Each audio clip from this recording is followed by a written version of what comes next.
I have transmigrated, becoming the son of the supreme and peerless ancestral dragon. Yet the very first words I spoke to the ancestral dragon were that the dragon clan would face total extinction within 3 years. I told him that he should hand over the management of the dragon clan to me. Without waiting for the ancestral dragon to react, I immediately used the chaos pearl gifted by the system to imprison my father. Furthermore, I stuffed 99 pink female dragons inside with him. Upon seeing this, the ancestral dragon let out a thunderous roar. Rebellious son, what do you think you are doing? At this moment, the primordial world was embroiled in a great war between the dragon, Phoenix, and Quillen clans. The Dragon clan needed only one more victory to claim dominion over the primordial world. Your brothers have all fallen on the battlefield.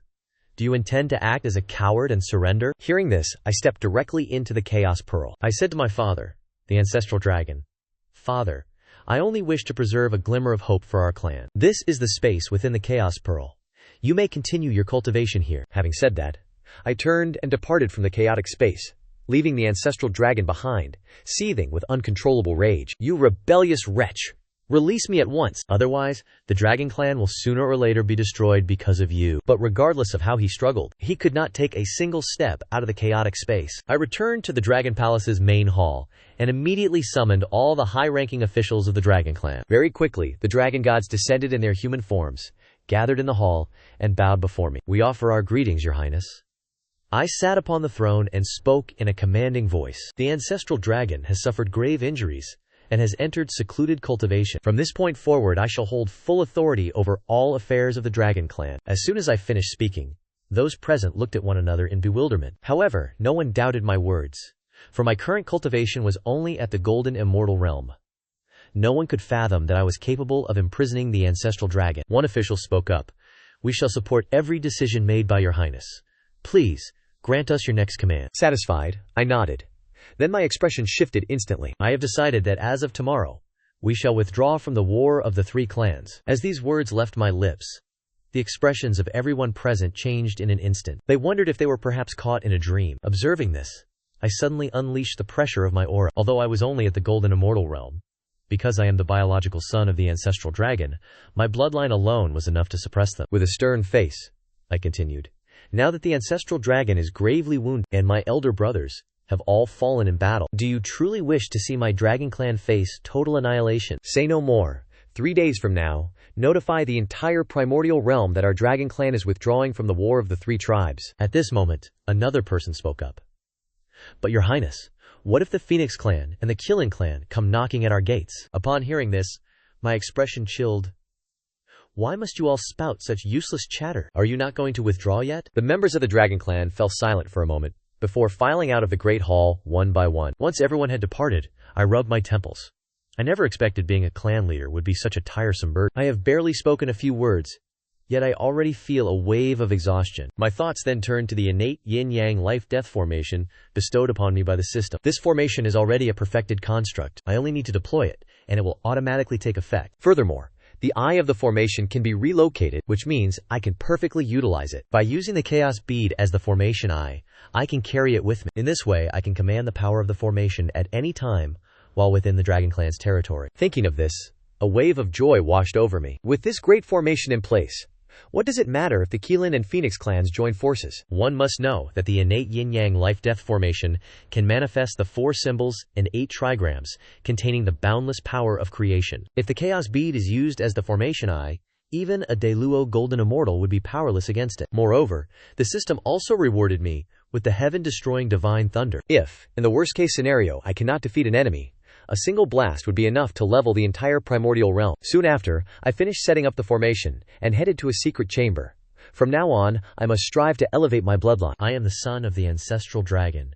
If I were to upgrade my lineage further, would I not reach a realm on par with the ancestral dragon himself? Shortly thereafter, the system notified me that the upgrade was a success. I felt an unusual warmth coursing through my body and, unable to contain it, I reverted to my true form. Under the influence of the system's power, the color of my scales deepened, and the strength of my physical body ascended to a new level. Returning to my human form, I resolved to dedicate myself to cultivation. Just then, the system's voice suddenly echoed in my mind, noting that the host is in a positive state of mind, and thus offering 2 choices. Choice 1. Diligently practice cultivation, rewarding the 6 paths of reincarnation technique. This manual allows for cultivation up to the Daluo golden immortal realm. Choice 2.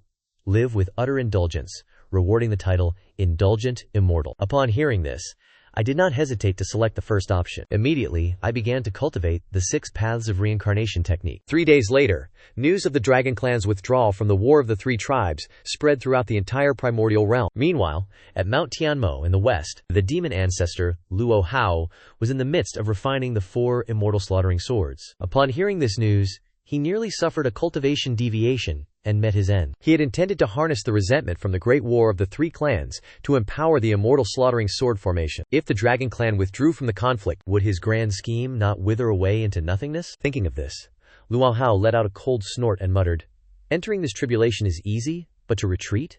Do you truly believe I will allow you to have your way?" He then tore through the void and vanished without a trace. High atop Jade Capital Mountain, Hong Jun was equally bewildered by the unforeseen developments regarding the Dragon Clan. Once the Great Tribulation had commenced, it was unheard of for those embroiled in it to simply escape. Yet, ironically, the heavenly secrets were now in such disarray that even he could not discern the fate of the Dragon Clan. As for Yuan Feng, the ancestor of the Phoenix Clan, her first reaction upon hearing the news was a sigh of relief. That madman of the Dragon Clan had finally agreed to concede. With this obstacle removed, she could now devote her full attention to dealing with the Killing Clan. The Killing Clan had dared to slaughter the direct lineage of her Phoenix Clan, and their own actions were entirely contradictory. The Water Trillin roared in fury, "Old dragon, you wish to withdraw from this war. But who shall pay the blood debt for my fallen kin? You wish to retreat? I will not permit it." Luo Hao's machinations were as ingenious as they were simple. The Phoenix Clan was pitted against the Dragon Clan, and the Dragon Clan against the Killing Clan. The Killing Clan was pitted against the Phoenix Clan.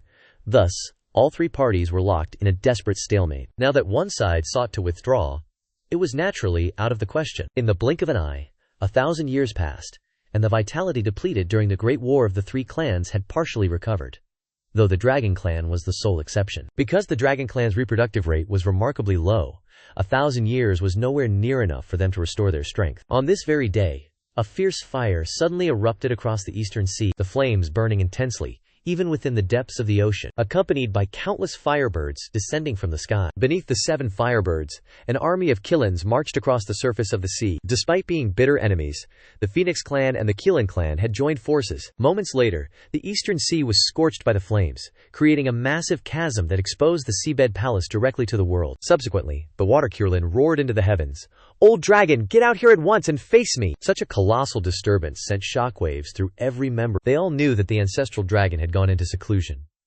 Consequently, panic gripped them instantly. "We are finished. The Phoenix and Killing Clans have arrived at our very gates. What are we to do?" The offensive from the Phoenix and Killing Clans is overwhelming. Even the waters of the eastern sea have been completely vaporized. Do they intend to hunt us down to the bitter end? Some of the cowardly ones were so terrified that they collapsed to the ground. Our clan has remained far from the battlefield for 1,000 years, yet the Phoenix Clan still refuses to let us be. I sat upon the main throne without uttering a word. Only after a moment did I speak.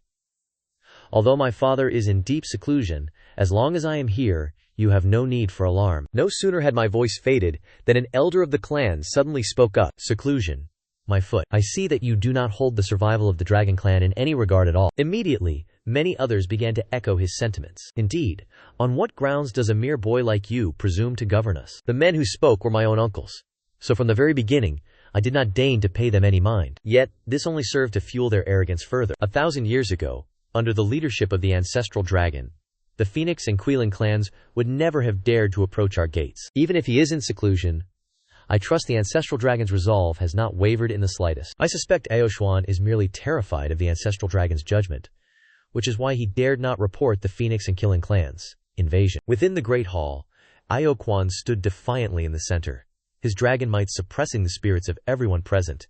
Yet a sensible elder still shouted out, "Elder Aoquan, what do you think you are doing? With a great enemy at our doorstep, this is not the time for internal strife." Hearing this, Aoquan burst into loud laughter. In every movement, his immense power was laid bare. "Fools, do you not understand that to repel foreign invaders, one must first quell internal discord? The Dragon Clan has fallen to this state solely due to the incompetent rule of this brat, Aoshuan. What could a child still wet behind the ears possibly know? By what right does he occupy that seat? Is it merely because he is the biological son of the ancestral dragon?" I had initially intended to afford the old man some shred of dignity, but upon reflection, I decided against it. Thus, I directly unleashed the power of my bloodline. A terrifying aura of dragon might instantly swept across the entire Great Hall. I am the true son of the ancestral dragon, and with the system's aid to refine my bloodline, my heritage has long surpassed all others. Compared to every other member of the dragon clan, with the ancestral dragon absent, I am the Dragon Emperor. I then looked at Ao Quan with an expressionless gaze and spoke. I intended to spare your pride, but do you truly believe you are something of significance? At this moment, Ao Quan found himself with unspeakable agony. My overwhelming dragon might was so potent that it left him unable to utter a single word. At that very moment, high above the East Sea, the water Killin let out a thunderous laugh. Old dragon, why do you not dare to show yourself? Could it be that you are afraid? His voice echoed into the great hall, shaking the pillars so violently that they seemed on the verge of collapse. Even some of the cowards among them were frightened to the point of sobbing. Your Highness, please beseech the ancestral dragon to come out of seclusion. If not, our dragon race shall be annihilated by the Phoenix clan today. Watching the scene within the hall, I could only shake my head.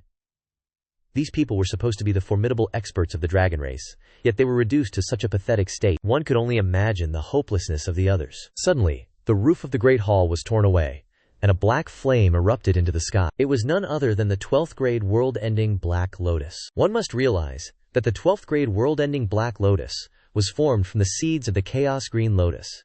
To think Luo Hao had actually entrusted it to Yuan Feng. It was clear they truly intended to exterminate the dragon race. Upon catching sight of me, the water Killin let out a sneering laugh. Since the old dragon is not here, I shall dispose of you instead. You pathetic runt, let me see if he dares to emerge to save you. With those words, the water Killin flipped his hand, brandishing a pitch-black long spear. It was the god-slaying spear, the most lethal killing treasure in the primordial world. Every member of the dragon race closed their eyes, abandoning all resistance and preparing to embrace their demise. To this, I merely smiled, casually intercepting the strike of the god-slaying spear with a wave of my hand. Looking closer, one would see a miniature Taiji diagram hovering at the tip of the god-slaying spear, halting its advance. A dragon cried out in ecstasy, "It is His Highness! He has made his move!" To think he could parry an attack from the water Quilin with just one hand. Those members of the dragon race who had survived the calamity erupted into cries of relief. They did not pause to contemplate how I was able to deflect the water Quilin's strike. They only knew that His Highness had saved them. While the water Quilin ground his teeth, cold sweat beading on his forehead. This is a formation. The dragon race truly had a trump card hidden all along. The next moment, with the great hall beneath me as the center, a mystical path of clouds illuminated the area, and a formation map spanning millions of miles manifested, shrouding the entire dragon race in the East Sea. I then spoke in a commanding voice. Both clans, welcome to my grand formation. At the same time, my eyes shifted.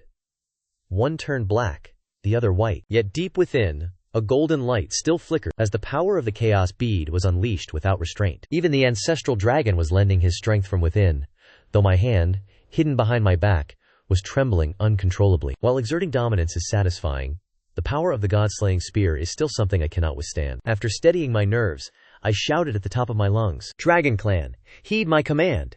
Channel your energy into the formation below. Everyone, lend me your strength." Once sufficient power was absorbed, a colossal Taiji diagram manifested beneath my feet. The void gives birth to the Taiji, and the Taiji gives birth to the two opposing forces. In the next moment, the Taiji diagram began to rotate at an immense speed. The flames engulfing the East Sea were transformed into a towering deluge. Furthermore, this was no ordinary flood. It was the power of Yin, specifically harnessed to suppress the Phoenix clan. The Phoenix clan are divine solar birds, innately attuned to fire. Thus, upon witnessing these waters, Yuan Feng was struck with immediate terror. People of the Phoenix clan, retreat at once. Sensing the situation had turned dire, the Killin of the water demon had already led his clansmen in a withdrawal from the East Sea. The reason I remained patient and held back until now was precisely to wait for this very moment. None of them shall escape now. In the next heartbeat, I activated the formation. With the inversion of yin and yang, vast torrents of seawater surged toward the two clans. A great number of Killin and Phoenixes were struck down by the tide. Unable to control their bodies, they plunged into the grand formation below. In the blink of an eye, they were reduced to mere nutrients for the array. Though the two ancestors wished to intervene, they could only save a fraction of their kin. Over half of the members of both clans had perished in moments. With a cold expression, I reached out my hand and clenched the air. The power of the formation surged ceaselessly within my grasp. The blood debts of the past must be repaid in kind. However, while the formation is formidable, it relies on the element of surprise. Very quickly, the remaining members of both clans took to the skies. As Yuan Feng gazed upon the few survivors, her eyes turned bloodshot with rage. It is true that the Dragon Clan struggles to procreate, but are the phoenixes really any faster to recover? At this moment, the water Qilin spoke. Yuan Feng, join me in shattering that formation. He is nothing more than a coward hiding behind a barrier. With those words, the water Qilin raised the god-slaying spear and thrust it toward the formation. The falling seawater was stained crimson with blood, but just as the tip of the spear, suddenly, a thin, ordinary-looking membrane manifested atop the formation. This was the power of the laws, manifested through the transformation of yin and yang. The power of these laws tightly coiled around the god-slaying spear, relentlessly eroding its strength. Witnessing this, the water Qilin exerted even greater force. This only served to further agitate the malevolent killing intent emanating from the god-slaying spear. Under the water Carolin's ferocious assault, the spear was momentarily able to shatter the bindings of the laws. A breach was torn into the great formation. Seeing this, I did not hesitate to channel the power of the two modes generating the four symbols. The entire eastern sea began to quake violently once more. In the next instant, a heaven-piercing vortex emerged upon the tranquil surface of the sea. With storm clouds converging with the eastern sea, a countless multitude of thunderclouds gathered across the heavens. The two modes' life-death formation encompasses countless transformations, and lightning is but one among them. Seeing this, Yuan Feng cried out, "You go and shatter the formation. Leave this lightning to me." Having spoken, Yuan Feng soared directly toward the thunderbolts in the sky, shielded by the 12th grade world-destroying Black Lotus. And in that moment, she successfully withstood the barrage of lightning. Meanwhile, the water Qilin did not remain idle, immediately rallying his clansmen to charge toward the breach in the formation. The black killing intent continuously corroded the golden laws, quickly widening the gap in the formation, yet that was the extent of its progress. The innate two modes life-death formation specialized in defense. Even the god-slaying spear could not advance so much as a single inch. Thus the war between the three clans fell into a stalemate, with neither side able to gain the upper hand. The clansmen of the Carolyn and Phoenix tribes saw this, and began to arrange themselves into battle formations in the void. Soon after, a relentless barrage of attacks began to descend upon the innate two modes life-death formation. The three clans remained locked in this stalemate for a full 100 years. Throughout this period, the onslaughts from the Carolyn and Phoenix clans never ceased. Yet, the innate two modes life-death formation proved too formidable. They were fundamentally unable to breach it. During these 100 years, the spiritual energy in the Eastern Sea region had been almost entirely depleted. Yuan Feng and the water Qilin were nearing their limits. Yet I remained exactly as I was a century ago. After all, I was merely utilizing the power of the formation. When weary, I simply rested. However, the water Qilin realized that if this were to continue, it would be the Dragon Clan that ultimately suffered. For if the fighting persisted, the spiritual energy surrounding the Dragon Clan's territory would deteriorate until it became a wasteland devoid of cultivation. Even if the Dragon Clan were to successfully defend their home, their very foundation would be all but decimated. I sighed inwardly. He is truly worthy of being a progenitor of his race, though, in truth, the situation was not as dire as the water Qilin imagined, because the spiritual energy within the grand formation remained abundant, as the formation operated according to the principles of yin and yang. Yet to let this stalemate continue indefinitely was truly not a viable solution. At that very moment, I suddenly recalled the great boy reward the system had previously bestowed upon me. If I desired a nuclear peace, it seemed this was the only way. Not only could I end the battle swiftly, but I could also demonstrate my dominance. Contemplating this, I raised my voice and declared, "Old Krulin, and you damned Phoenix, since you are both so arrogant, then I shall grant you a taste of a nuclear bomb." Both the water Qilin and the primordial Phoenix were stunned upon hearing this. What could a nuclear bomb possibly be? Immediately, both grew wary. The primordial Phoenix even summoned the 12th grade world-destroying Black Lotus to shield the two of them from above, while the other members of both clans continued to circle in the sky. The following second, a massive gathering of tribulation clouds suddenly coalesced over the East Sea. Initially, the primordial Phoenix paid it no mind, for he had witnessed such spectacles countless times before. At this, I only smiled coldly to myself, for I had already retrieved the Dutretian god-destroying divine lightning. The next moment, a terrifying bolt of black-purple lightning appeared, its immense power tearing through the very fabric of space. This strike was far more formidable than any lightning produced by the previous grand formation. Its primary target was the rank and file of the Phoenix and Qilin clans. Seeing this, the two ancestors reacted immediately. My true target, however, was never the two of them, but their kin. The deafening rumble of thunder instantly engulfed the figures of the Phoenix and Qilin clans. The heavens and the earth transformed into a hue of black and purple, resembling a purgatory. The fragile bodies of the Phoenix and Qilin clans were fundamentally unable to withstand it. The lightning effortlessly tore them asunder. The lightning, carrying the breath of destruction, ravaged everything in its path as blood sprayed from the sky, transforming into a torrential rain of carnage. The mangled remains of the Phoenix and Quillen clans mingled with the blood rain, staining the Dragon Palace a deep crimson red. Once the power of the Dututian god-destroying divine lightning dissipated, I immediately set about repairing the damaged formation. This nuclear detonation had claimed the lives of half the members of both clans. I felt a pang of secret regret. Why had the system not rewarded me with a few more nuclear bombs? Meanwhile, the members of the Dragon clan within the formation remained utterly dumbfounded. Did I truly see that correctly? Have the Phoenix and Killen clans really been wiped out? As for the Water Killen, his eyes burned with fury as he stared directly at me. He knew with certainty that this sudden catastrophe was my doing. After today, the name Aso Xuan would surely replace the ancestral dragon, becoming the top name on his list of those to be eradicated. But now that both tribes had lost their combat strength, the surviving Killen and Phoenix clansmen looked on with vacant, hollow eyes. The two patriarchs did not hesitate.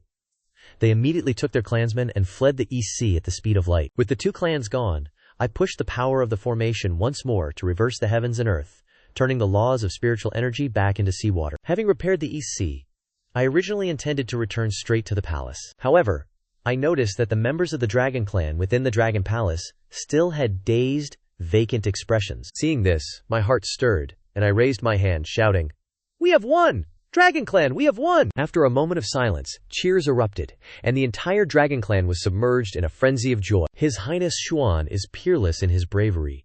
His Highness Xuan possesses divine might. The thunderous cheers persisted for a long time before finally fading. Amidst the joyous shouting, I returned to the Grand Hall. The elders who had questioned me earlier were now silent. Only Alio Quan, his face full of disdain, spoke up. Just a mere brat, relying entirely on the formation left behind by the ancestral dragon, yet he actually fancies himself a great figure. As his words fell, the Grand Hall immediately plunged into silence. Everyone looked at Ao Quan as if he were a fool. The elders who shared Ao Quan's sentiments remained quiet, but their gazes clearly revealed their stance. Regarding this, I replied with nothing but scorn. Ao Quan, I already gave you a chance. You did not step forward to protect the Dragon clan. Now that I have taken action to resolve the external threat, what more could you possibly want? Upon hearing this, Ao Quan gave a cold laugh. Aren't you simply relying on the formation left by the ancestral dragon? If it were not for your status as the direct heir, the one leading the Dragon clan right now would be me. Alio Quan. At this moment, another elder asked in a gentle tone, Hao Xuan, since the ancestral dragon left you such a powerful formation, why did you not tell us from the very beginning? As his words ended, the ancestral dragon left behind an array to protect the Dragon clan. Yet, you kept it from us and hid it away. What is the meaning of this? These two are my elders, yet now, one plays the part of the benevolent, while the other plays the villain, all simply to seize control of the innate Taiji life-death great array. At this moment, a young dragon youth in the corner roared in fury. Elders, what are you trying to do? Although he is a prince who has protected the Dragon clan, his position in the corner reveals his standing to be quite low, yet he dares to stand against the clan elders. In the next instant, a dull thud echoed. The dragon youth spat out a mouthful of blood, and immediately after, another clan elder stepped forward. You still dare to speak? If it were not for Alio Xuan monopolizing the array, our people could have held back the entire Phoenix and Keelan clans. They are the ones who preached before the war, and they are the same ones who claim the victory now. I am truly sick of this. Just then, the system's voice resonated in my mind. Host's mood detected as unfavorable. 4 choices provided. Choice 1. Decimate them to establish your authority. Reward: Dragon Might and Bloodline Enhancement. Choice 2. Ignore them and show complete indifference. Reward: Cultivation Level and Bloodline Enhancement. Choice 3. Imprison them. Reward: Heavenly Prison Dao Field. Choice 4. Imprison them and find women of peerless beauty, forcing them to breed dragons to resolve the Dragon clan's population decline. Reward: Heavenly Prison Dao Field and Bloodline Enhancement. After reading this, I broke into a strange smile. I never expected the system to be so thoughtful. It could actually help me solve so many problems at once. Seeing this, the clan elders felt a sense of panic in their hearts. Why is this brat grinning so perversely? Why do I suddenly feel a chill down my spine? At this moment, I spoke with an expressionless face. Alio Quan, it would be one thing if I had no merit to the Dragon clan in the past, but today, I have saved the Dragon clan from the depths of fire and water. Yet you still refuse to show any sense of propriety. As I spoke, I unleashed the full force of my bloodline. If you are so eager to seek death, then I shall not hesitate to grant your wish. The pressure of my bloodline descended upon Ao Quan and the others, forcing them to their knees instantly. I narrowed my eyes and commanded, Where are the men? Take these elders away and cast them into the dungeons. No sooner had the words left my lips Then everyone present bowed in submission. Not a soul dared to object, for they had long grown weary of these arrogant old fools. Ao Quan intended to open his mouth to curse me, but he was silenced by a swift blow that rendered him unconscious. Once they had been dragged away, the assembly bowed in unison and asked, "Your Highness, do you have further instructions?" "The ancestral dragon is not here. We serve only your Highness." I pondered to myself, I truly owe those two clans a debt of gratitude. Otherwise, how could I have won the hearts of the entire dragon race so easily? With that thought, I tapped into the power of the formation and projected my voice across the entire prehistoric realm to make my declaration. I, Ao Xuan, the current patriarch of the dragon race, hereby declare that the dragon race shall withdraw from the War of the Three Clans. The Phoenix and Quitlan clans have been punished by the Heavenly Dao for their unprovoked assault on the dragon race, resulting in the descent of the world-ending divine lightning. Should any dare to provoke the dragon race again, let those two clans serve as a grim warning. My thunderous voice caused the expressions of every power across the realm to pale. Hong Jun, residing upon Mount Yujing, had been keeping a close watch over the East Sea. He had fully expected that the alliance between the Phoenix and Quitlan clans would lead to the total annihilation of the dragon race. He never imagined that Luo Hao would even go so far as to lend them the god-slaying spear and the 12th grade world-ending Black Lotus. Yet despite such advantages, those two clans ended up on the verge of total extinction. Most crucially, that strike of divine lightning was something even Hong Jun could not discern the origin of. Could it truly be a direct judgment from the heavenly Dao? Elsewhere, the demon ancestor Luo Hao was equally stunned. He never imagined his grand design would crumble so thoroughly. How could this be? How did the dragon race acquire such immense power? Why was there no prior knowledge that the dragon race was hiding a formation of this magnitude? The more Luo Hao pondered, the more his fury grew. He realized he must now pay close attention to the remnants of the Phoenix and Quitlan clans. Simultaneously, he accelerated the pace at which he was refining the 4 immortal slaughter swords. The situation within the Phoenix and Quitlan clans mirrored this despair. After leading their surviving forces back to their territories, the ancestors of both clans immediately declared a total isolation, vowing not to set foot in the world again. Though they did not officially withdraw from the war like the dragon race, their strength had been so thoroughly decimated that they had no other choice. And just as the prehistoric realm seethed with hidden turmoil, I made a decision that left everyone absolutely bewildered. I issued a decree to the entire dragon race, commanding them to scour the prehistoric realm in search of beautiful women. Furthermore, this search was to continue for 1,000 years, and they were also to gather as many potent medicinal herbs and tonics as possible. After all, they are my beloved uncles. Once I had resolved the affairs of the dragon clan, I retreated to the secret chamber to continue my cultivation. Time holds no meaning in the path of cultivation. By the time I emerged from my seclusion, several millennia had passed. A young dragon clan member had been waiting outside for some time, and it was he who had awakened me from my meditation. Upon seeing me, he bowed respectfully. It was at this moment I realized that I was still lacking a personal guard. It seems I must find a few loyal individuals to build my own faction within the dragon clan. I need to focus on my cultivation, and cannot constantly manage the daily affairs of the clan. Therefore, I require someone to oversee matters while I am in seclusion, and to execute my commands. However, this matter must be handled with patience. The young man before me is not bad. The fact that he could enter this great hall proves his potential is not weak. With this in mind, I spoke and asked, "What is your name?" The dragon youth replied with a face full of reverence, "Reporting to your highness, this servant is named Long Jiu." Hearing this, I carefully evaluated him from head to toe. I discovered that the power of his bloodline was remarkably profound, and his current cultivation base was even slightly higher than my own. Most importantly, Long Jiu appeared sufficiently loyal. Perhaps I should establish a 9 dragon guard in the future? Just then, Long Jiu spoke up.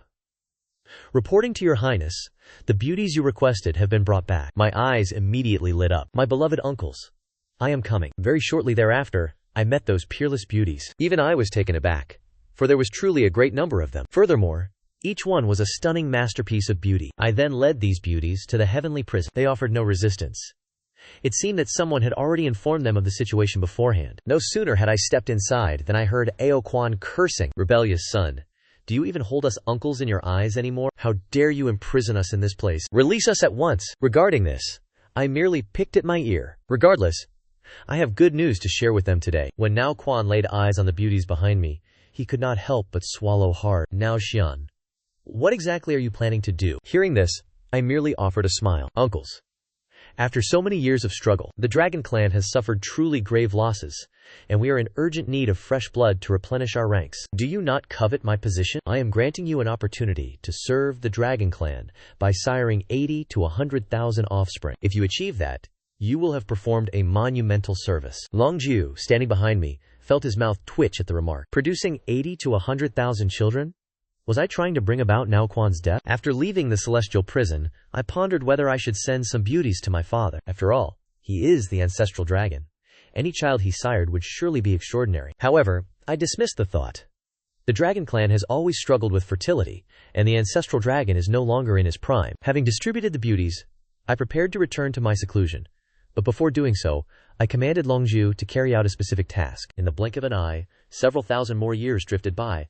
This time, I awakened of my own volition, for I was on the verge of a breakthrough. I was now on the threshold of formally stepping into the late stage of the golden immortal realm. At that very moment, Long Jiu entered the secret chamber. "Your Highness, the task you entrusted to your subordinate has been completed." Hearing this, a golden light flashed in my eyes, for my 9 Dragon Guard had finally been established. Subsequently, Long Jiu informed me that the remaining 8 members of the 9 Dragon Guard were the former commanders of the elite armies from the era when the ancestral dragon still reigned. Because of my efforts to save the Dragon Clan, these bellicose dragons had become utterly devoted to me. It could be said that these 8 individuals were my most loyal subjects. Furthermore, the demonic Long Jiu had cast any unreliable dragons into the celestial prison, with each one spending at least 2 months in confinement. After reporting this, Long Jiu mentioned that a secret realm had recently appeared within the primordial world, one that was highly beneficial to powerhouses at the golden immortal realm. Before he could finish, I flatly refused the invitation to visit the secret realm. Surely he was joking? A secret realm is the place where a protagonist is most likely to appear.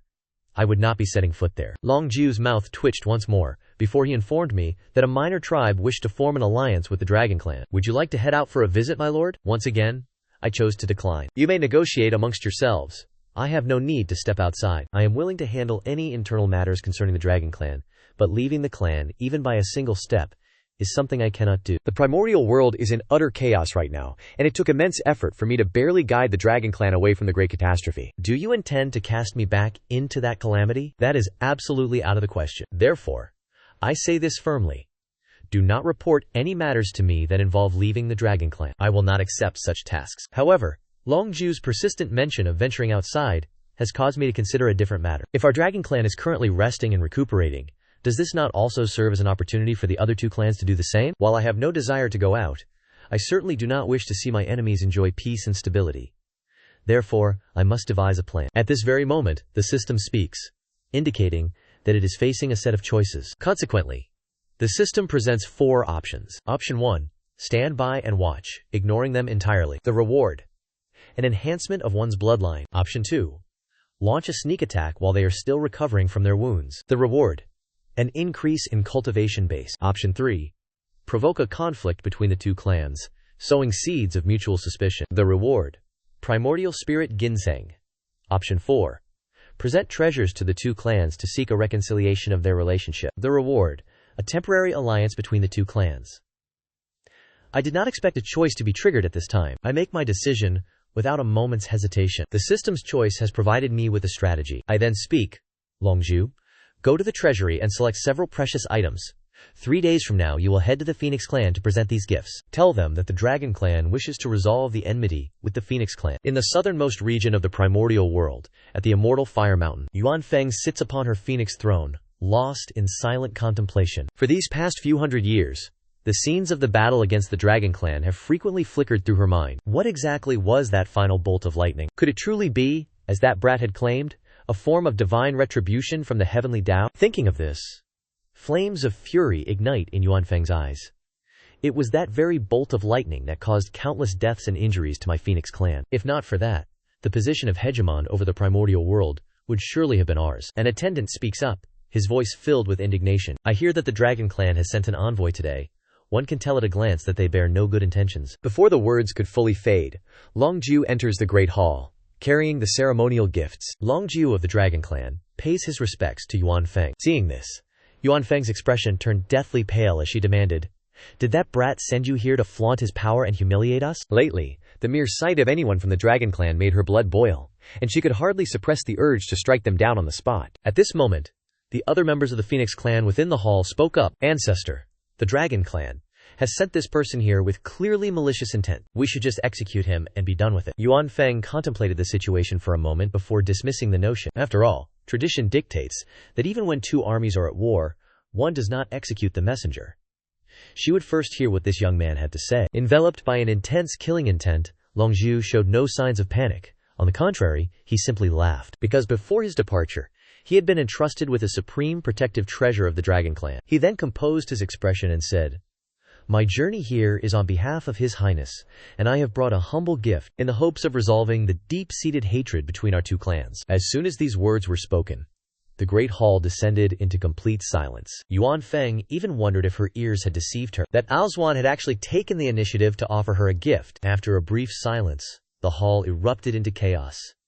Every member of the Phoenix clan was incensed, firmly refusing to accept any gesture of goodwill from the Dragon Clan. One Phoenix clan member attempted to advocate for accepting the treasure, but was immediately locked onto by a surge of killing intent, forcing him to swallow his words. Longzhu observed the scene within the hall, his expression remaining neutral and unreadable. Yuan Feng had originally intended to reject the gift, but just as she was about to refuse, she remembered that terrifying lightning strike of the Dragon Clan. If she did not accept this offering, would the ancestral dragon lead the elite forces of the Dragon Clan to charge in and erase the Phoenix Clan from the Three Realms? Just as she wavered in her hesitation, one of her trusted confidants transmitted his voice to her. "Ancestor, perhaps we should accept it. We are merely accepting the treasure for the sake of a superficial reconciliation, which carries no true binding obligations, does it?" Hearing this, Yuan Feng's eyes brightened. "That is right. I can accept this treasure to restore the strength of the Phoenix Clan, and once our power has recovered, will it not be simple to launch an assault on the Dragon Clan then?" Having reasoned this through, Yuan Feng grinned and said, "I have accepted your gift. You may return." Hearing this, Longzhu smiled even more broadly, and presented the treasure without a moment's hesitation. Upon departing the Phoenix Clan, Longzhu did not pause for a single second, and flew directly back toward the depths of the East Sea. He then sought me out and recounted the entire event in great detail. After listening, I could not help but laugh. It is good that she accepted it. The next step is to further ignite the discord between the two clans. During the Great War, the Water Qilin was wounded, while Yuan Feng escaped injury thanks to the protection of the 12th grade world-destroying Black Lotus.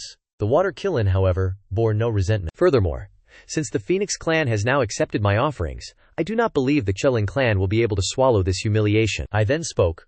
"Longzhu, there is one more task that requires your attention." As he listened, a gleam ignited in Longzhu's eyes, and his gaze towards me grew filled with even greater reverence. "Your Highness, this stratagem of yours is truly masterful. I shall attend to it immediately." Having said this, Longzhu departed from the Dragon Palace, while I remained standing, a silent smile playing on my lips. The task I entrusted to Longzhu was nothing more than spreading rumors. I intended to disseminate the news of the Phoenix clan accepting the treasures of the Dragon Clan throughout the primordial realm. Moreover, I added a few embellishments to the narrative, ensuring that the more the rumors spread, the more preposterous they became. By the following day, the tale of the Phoenix clan accepting the Dragon Clan's treasures had spread across the entire primordial realm. Longzhu, along with the other members of the Nine Dragon Guard, utilized every connection at their disposal. In just one short day, they had disseminated this news far and wide. Several forest spirits gathered together to whisper amongst themselves. "Brother, have you heard the latest inside information regarding the Great War of the Three Clans?" Back then, it appeared as though the Dragon Clan was facing the other two clans alone,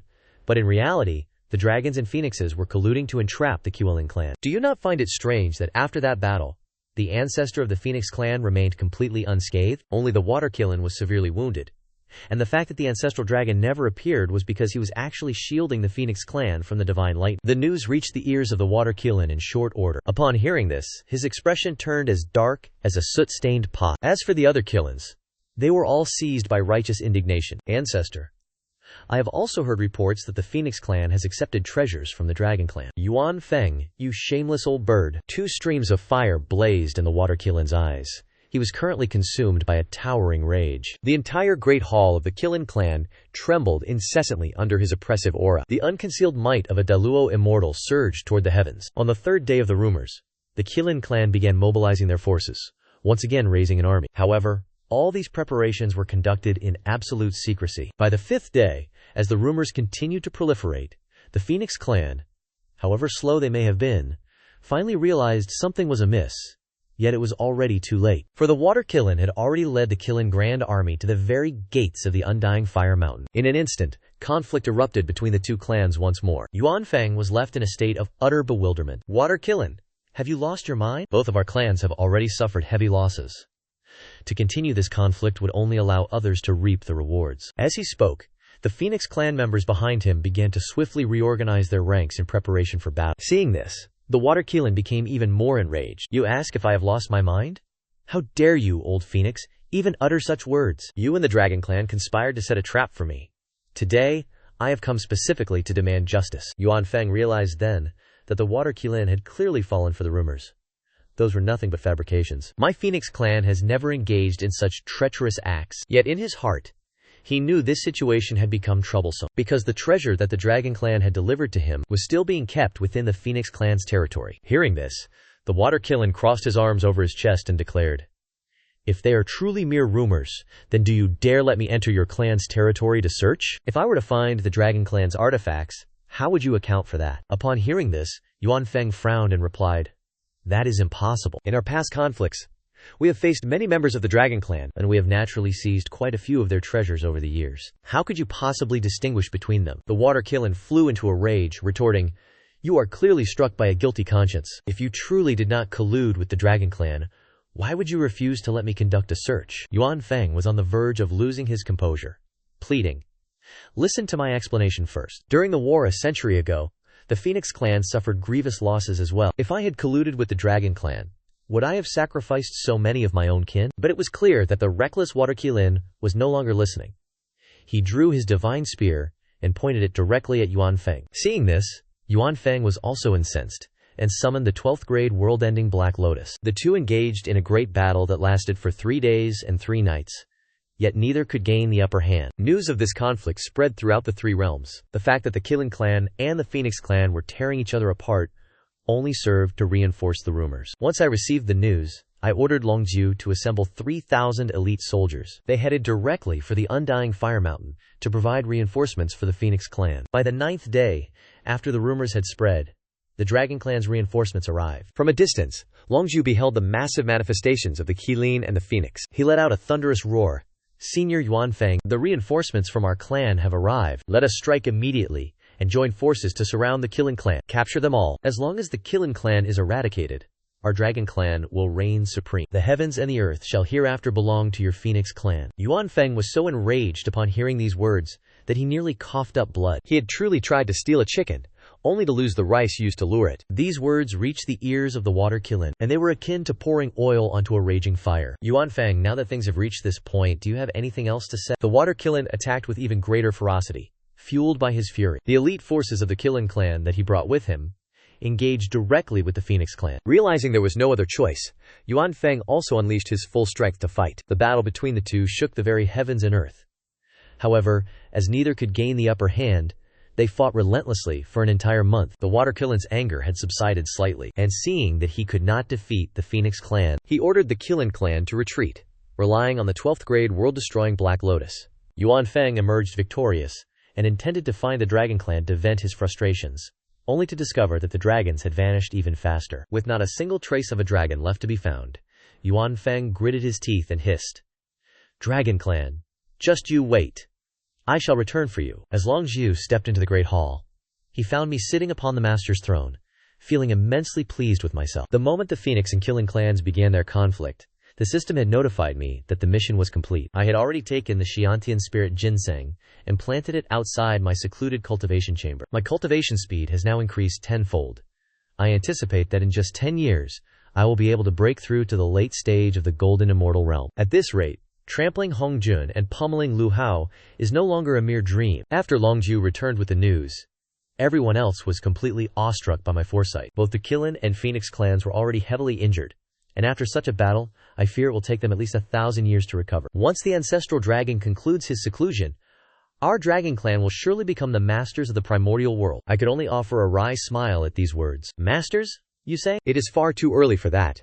We are currently only in the initial stages of this great calamity. Once the 3 clans are driven from the stage of history, the great war between Hongjun and Lu Hao will commence. After that battle, the sages will emerge. The Daluo realm will no longer be considered the pinnacle of power in the primordial world. Merely thinking about Hongjun distributing treasures at the... What if Hongjun were to set his sights on the Dragon Clan? At that precise moment, the system's voice resonated once more, noting that the host was facing a crisis and presenting 4 distinct choices. Choice 1. Subjugate the 3 pure ones and make them your faction. The reward is the hostility of the heavenly Daoyo. Choice 2. Subjugate Nuwa and make her your faction. The reward is the title of Fearless Divine Valor, an upgrade to your bloodline, and the acquisition of the innate Dao body. Choice 3. Subjugate Kunpeng, and make him your faction. The reward is the Kunpeng technique, granting the ability to transform and command the yin-yang arts of the Kunpeng. Choice 4. Subjugate Kongshuan, and make him your faction. The reward is a hibiscus tree. Hearing this, I dismiss the first 3 options immediately. The 3 pure ones and Nua are destined to become sages.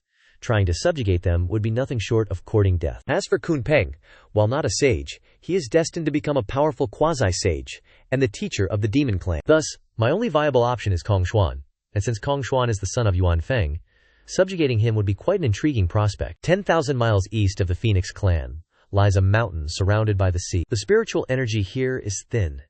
It is certainly not a place a true immortal would choose. I stood upon the mountain, furrowing my brow. Logically, as the son of Yuanfeng, Kongshuan's living conditions should not be this abysmal. This location is far removed from the Undying Fire Mountain. Ordinary members of the Phoenix clan reside within the Undying Fire Mountain, let alone the son of Yuanfeng. It appears there is more to this than meets the eye. As I contemplated this, I turned to look at Longzhu by my side.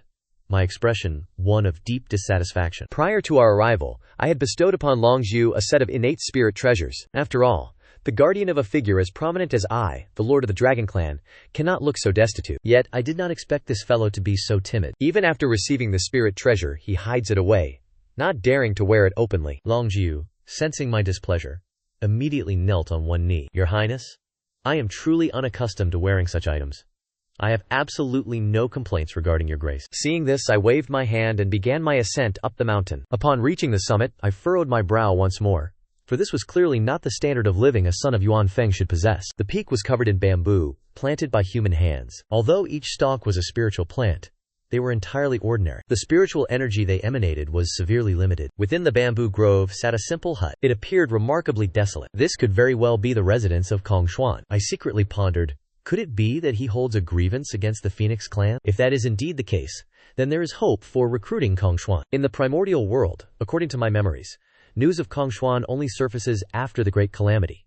I truly have no idea what he is doing at this moment. Just as I was deep in thought, a young man stepped out from the residence. Who are you two? And what business do you have here? Kongshuan had been in the midst of cultivation, but he sensed 2 unfamiliar auras. He had initially assumed it was someone from the Phoenix clan, yet to his surprise, they were 2 strangers. Regardless, having his cultivation interrupted left Kongshuan feeling quite displeased. If you have lost your way, then be gone at once. Upon hearing this, Longzhu was immediately incensed. Is that any way to speak to His Highness? Show some respect. Before Kongshuan could even react, Longzhu prepared to strike immediately. In an instant, dark clouds gathered above the mountain peak, appearing as though a torrential downpour was about to descend. But suddenly, a wave of scorching energy swept through, instantly scattering the dark clouds. Kongshuan then questioned indignantly, "This is the territory of my Phoenix clan. What business do you of the Dragon Clan have here?" Following that, a powerful aura emanated from his body, rivaling the cultivation level of Longzhu. Seeing this, my eyes brightened.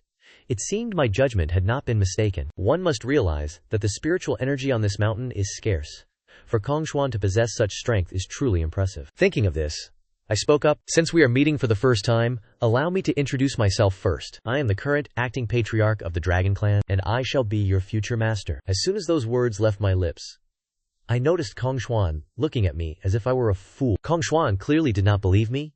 You, the acting patriarch of the Dragon Clan, with nothing more than your current golden immortal realm cultivation, you wish to recruit me? I truly wonder where you find such confidence. Hearing this, Longzhu flared with rage and retorted, "Presumptuous!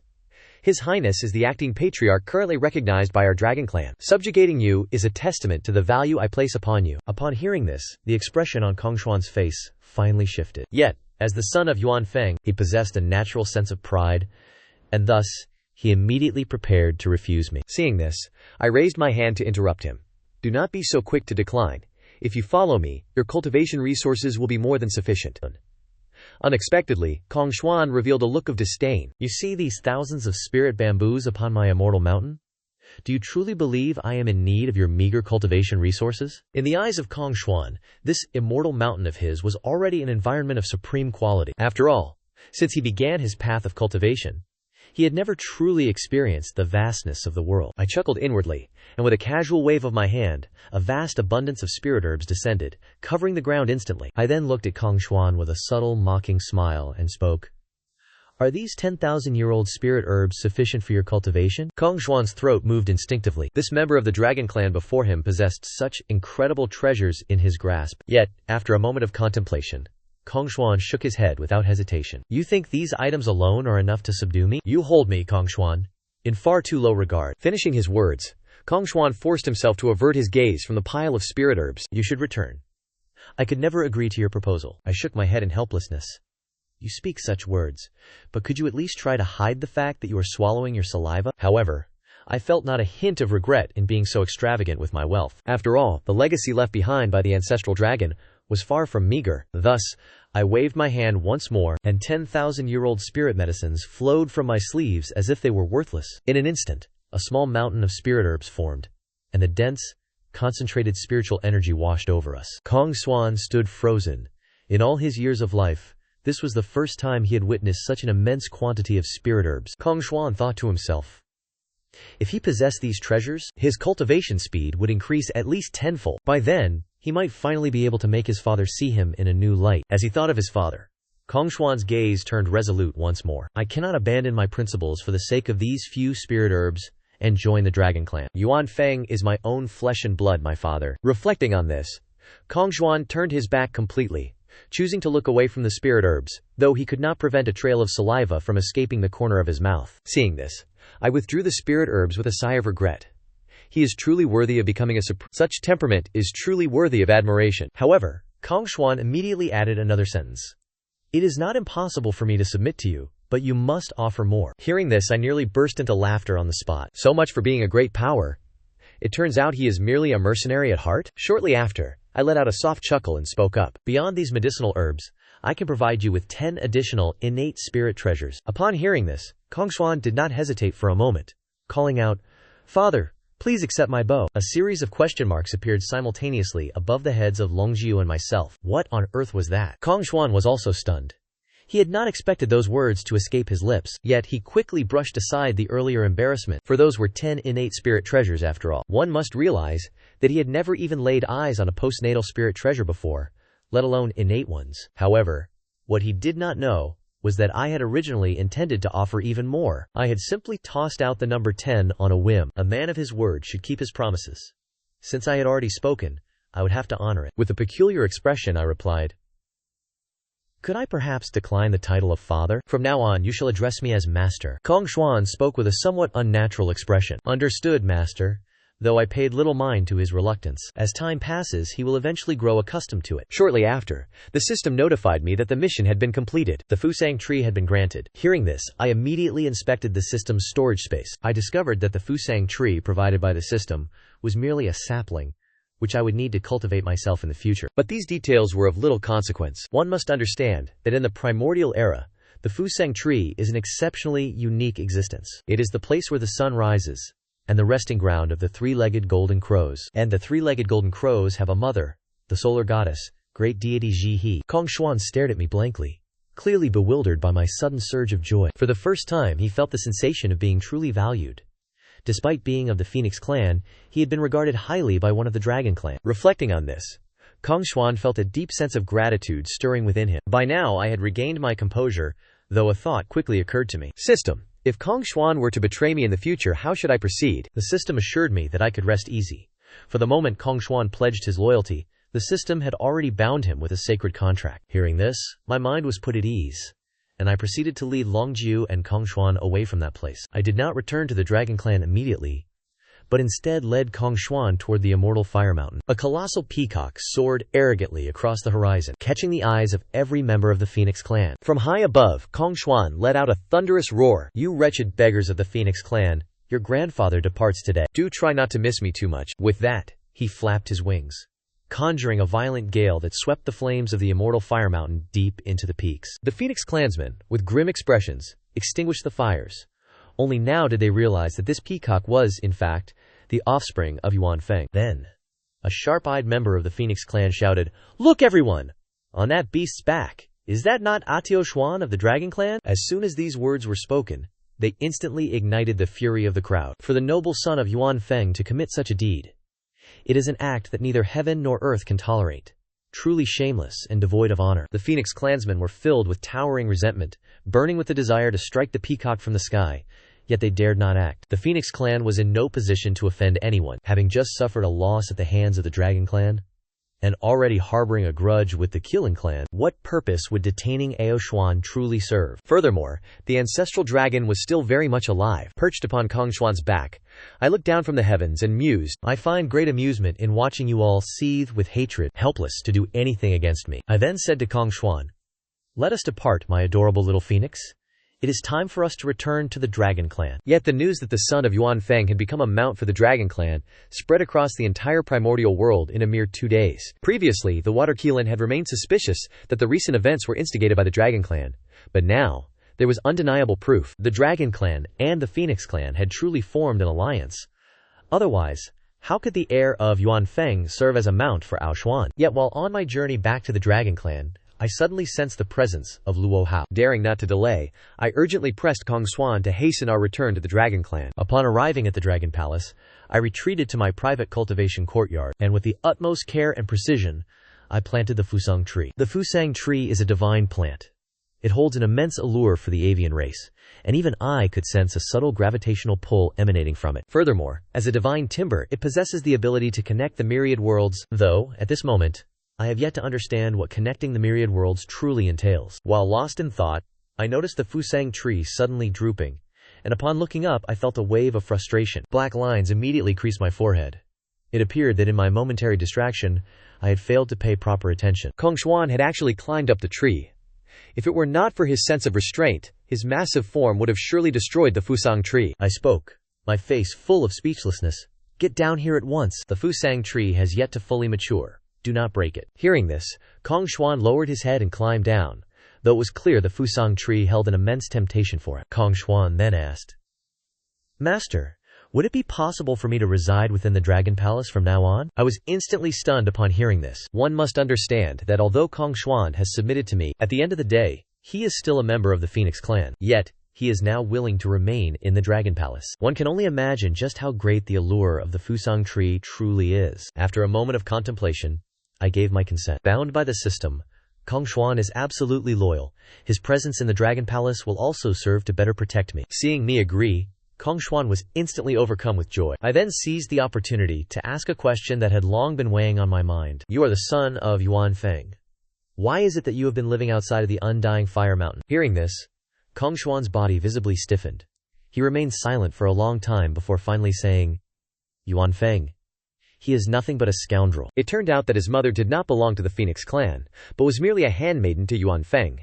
Thus, Kongshuan's bloodline was inherently impure from birth. This left Yuan Feng dissatisfied, and with so many other descendants to attend to, he had simply cast Kongshuan out of the Phoenix clan. Outwardly I feigned sympathy, but inwardly, I was ecstatic. Although Kongshuan's bloodline is not noble, his innate aptitude for cultivation is of the highest caliber. At that thought, a cunning plan immediately took root in my mind. Kongshuan, do you desire to seek vengeance against Yuan Feng? Kongshuan replied indignantly, Master, naturally I do. If I were not unable to defeat him, I would have already razed the Phoenix clan to the ground. I gestured for him to curb his impatience. I then slowly laid out my scheme, which was essentially to have him exploit his identity to cause significant trouble for the Phoenix clan. To my surprise, Kongshuan's eyes lit up at the prospect. Master, you need not say another word. That old Phoenix's private life is utterly scandalous. Kongshuan's eyes grew brighter as he continued. If I were to expose these matters to the world, that old man would lose every shred of his dignity. After hearing the truth about Yuan Feng, the corner of my mouth curled into a smirk. Since you, Yuan Feng, cannot keep your own house in order, do not blame me for being ruthless. 3 more days passed, and the tales regarding Yuan Feng had spread throughout. High upon a celestial peak, several spiritual beings who had attained human form were whispering amongst themselves. Have you heard the rumors? It is said that Yuan Feng has a penchant for women's attire. I shudder to imagine such a sight. Just imagine those brawny, muscular features, adorned in feminine robes. What a spectacle that would be. On Mount Yujing, Hongjun nearly suffered a cultivation deviation upon overhearing this news. Good heavens! Yuan Feng favors women's clothing, and keeps so many handmaidens merely as a front. Shortly thereafter, Kongshuan descended through the air, arriving above the Qilin clan's territory. Members of the Qilin clan, I bring a secret today, and seek your assistance in upholding justice." The Kalen gathered below were stunned into silence. "You are nothing but a traitor who defected to the Dragon Clan. What business do you have at the Killing Clan's gates?" Hovering in the sky, Kongshuan flicked his tail and declared, "I am no traitor. I simply could not endure the wicked deeds of Yuan Feng, and have sought to mend my ways. That old man, Yuan Feng, is truly vile. On the surface, he recruits countless handmaidens, but in the shadows, his true nature is—" Kongshuan was then invited into the Qilin Palace by the Water Qilin. Moments later, boisterous laughter erupted from within. The Water Qilin, having long harbored deep resentment from being ensnared by the Dragon and Phoenix clans, felt his bitterness finally dissipate. Meanwhile, at the Immortal Fire Mountain, Yuan Feng had just emerged from secluded cultivation to find his tribesmen looking utterly dejected. Upon learning the source of their distress, Yuan Feng's complexion turned deathly pale, and with a single strike, he shattered the table before him into splinters. When he discovered that it was his own son who had been spreading these rumors, Yuan Feng nearly lost consciousness. It was not merely that Kongshuan claimed Yuan Feng wore women's clothing, but he had also subtly implied that some of Yuan Feng's sons were not his own, but born of another. Already weakened from previous injuries, Yuan Feng vomited a mouthful of fresh blood upon hearing these words, and promptly collapsed. At this moment, within the Dragon Palace, the system presented me with three choices. Option 1. Participate in the Longhand Great Catastrophe and unify the primordial world. The reward is the attention of the heavenly Tao and a loving caress from Hongjun. Option 2. Remain idle and lead the Dragon Clan to escape the Great Catastrophe. The reward is the ashes of the ancestral dragon and a breakthrough to the Daluo Jingxian realm. Option 3. Spend wealth on virtuous deeds, helping the ancestral dragon purge his accumulated karma and escape his status as a pawn of the catastrophe. The reward is the mystical 6 paths of reincarnation sword technique. Hearing this, I chose the third option without a moment's hesitation. The first option was out of the question. To join the Longhand Great Catastrophe is to seek one's own demise, and the second option was equally untenable. The ancestral dragon will eventually emerge, and when he does, he will undoubtedly deal with an unfilial son like me. Therefore, the third option is the most rational path forward. Immediately, the 6 paths of reincarnation technique manifested within my mind. As I studied it, my eyes lit up. Each of the 6 forms of this sword technique possessed extraordinary, unique properties. This sword technique possesses the power to command the cycle of the 4 seasons, but as I currently lack a suitable weapon, I must find a way to obtain one. I have no cause for concern regarding this matter, for the Dragon Clan is, without a doubt, the wealthiest clan in existence. Not to mention supreme innate spiritual treasures, they likely possess several innate primordial treasures as well. Consequently, I immediately instructed Longju to lead me to the Dragon Clan's treasury. To my surprise, the treasury was located directly beneath the secret chamber where I had been in seclusion. Thinking about it, it makes sense.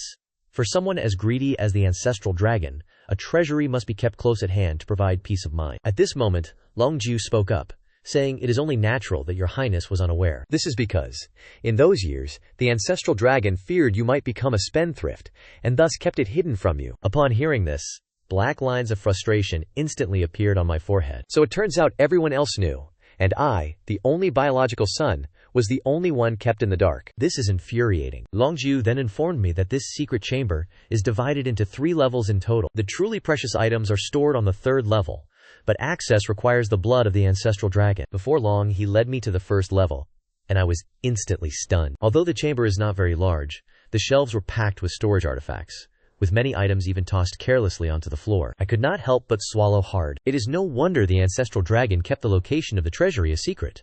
Who could possibly resist such temptation? I even had the fleeting hallucination that the 1st level of this treasury alone would be enough to purchase the entire Phoenix clan. At this point, Longju smiled bitterly and offered an explanation. "Your Highness, the snacks you usually consume are gathered from this 1st level." Afterward, he led me to the 2nd level. This place resembled the 1st, only the storage artifacts were of a much higher grade. Upon entering, I clearly sensed the presence of protective arrays, and they were of a formidable caliber. I had previously wondered why the Dragon Clan lacked defensive arrays. It turns out the ancestral dragon had used them all on this treasury. That old dragon is truly a miser. After escorting me to the entrance, Longju took his leave and departed. As for the 3rd level, I could not enter yet, as I lacked the blood of the ancestral dragon. Casting a glance around, I decided to enter the Chaos Pearl to procure some of my old man's blood. Being such a filial son, he would surely be more than happy to oblige. I smiled and instantly vanished into the Chaos Pearl. "Old dragon, I have come to visit you." Time within the Chaos Pearl flows just as it does in the outside world. The ancestral dragon has been trapped within that realm for 1,000 years already. Hearing my voice, the ancestral dragon's colossal form instantly descended before me. He let out a thunderous roar. "You unfilial son! Release me at once! The chaos bead is in my possession. If he wishes to escape, he must first obtain my permission." Taking a deep breath, the ancestral dragon attempted to entice me. "Xuanxue, what is it that you truly desire? Release me, and I shall grant you anything you wish," I replied. "Old man, do not overthink it. Your son is currently the supreme leader of the dragon tribe. When I issue a command to the dragon tribe, who would dare to disobey? You should rest easy within the chaos bead, for when I encounter an enemy I cannot defeat, I will still need your assistance to stall for time." The ancestral dragon was so incensed he nearly fainted.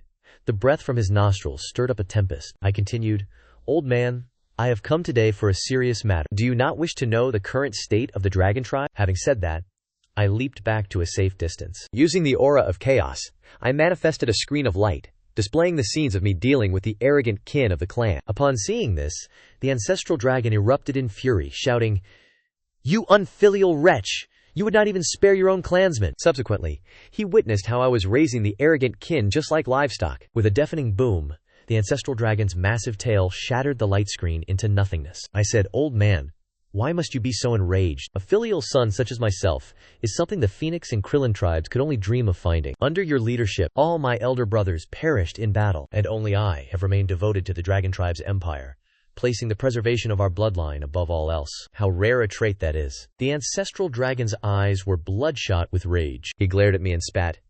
"You truly are a fine son of mine. And what of the Phoenix tribe? What of the Qilin tribe? Yuan Feng and the Water Qilin are not figures to be trifled with." I chuckled, shrugging my shoulders as I said, "As for the Phoenix tribe, I have already sent someone to deliver a bounty of fruit to them." Upon hearing this, the ancestral dragon's mind was filled with images of the dragon clan, groveling in submission, and he was so enraged that flames seemed to erupt from his eyes. "Unfilial son, go to your death." With a thunderous boom, his colossal dragon tail descended, but I had vanished in an instant. I reappeared on the opposite side. Rumble, rumble, rumble. The ancestral dragon attacked with manic fury, but he could not even graze me. I continued to add fuel to the fire. I remarked that, in the past few days, hadn't I already helped myself to quite a bit of his property? I had given it all to Kongshuan.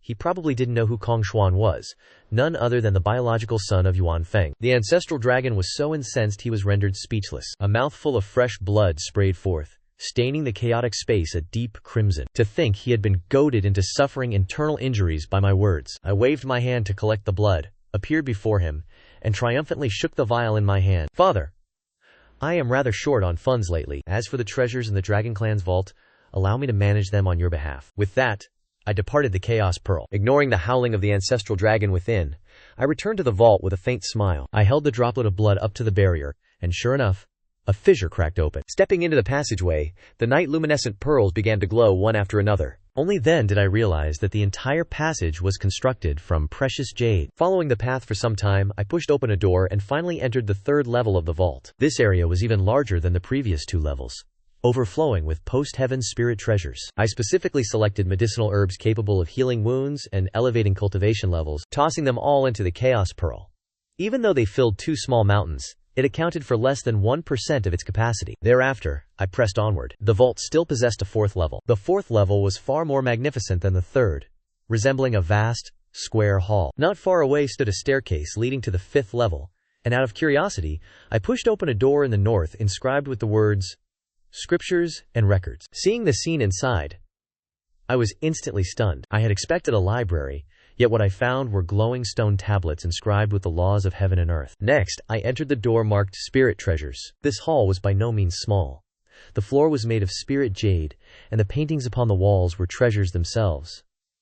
I was thoroughly impressed. With so many innate spirit treasures, why did you not bring them with you when you went to war? There were dozens of items here, even the most renowned artifacts among them. To the left is the 8-view palace lantern providing illumination, and to the right is the jade void glazed lamp. I also see the azure lotus banner, Nua's red hydrangea, the 4 symbols pagoda, and so on. It seems Hongjun's distribution of treasures was, in reality, nothing more than looting the Dragon Clan. What a delightful dilemma to have. I shake my head, feeling helpless. I gather all these innate spiritual treasures into my chaos bead. How could they be safer anywhere else than within my chaos bead? I truly have the Dragon Clan's best interests at heart.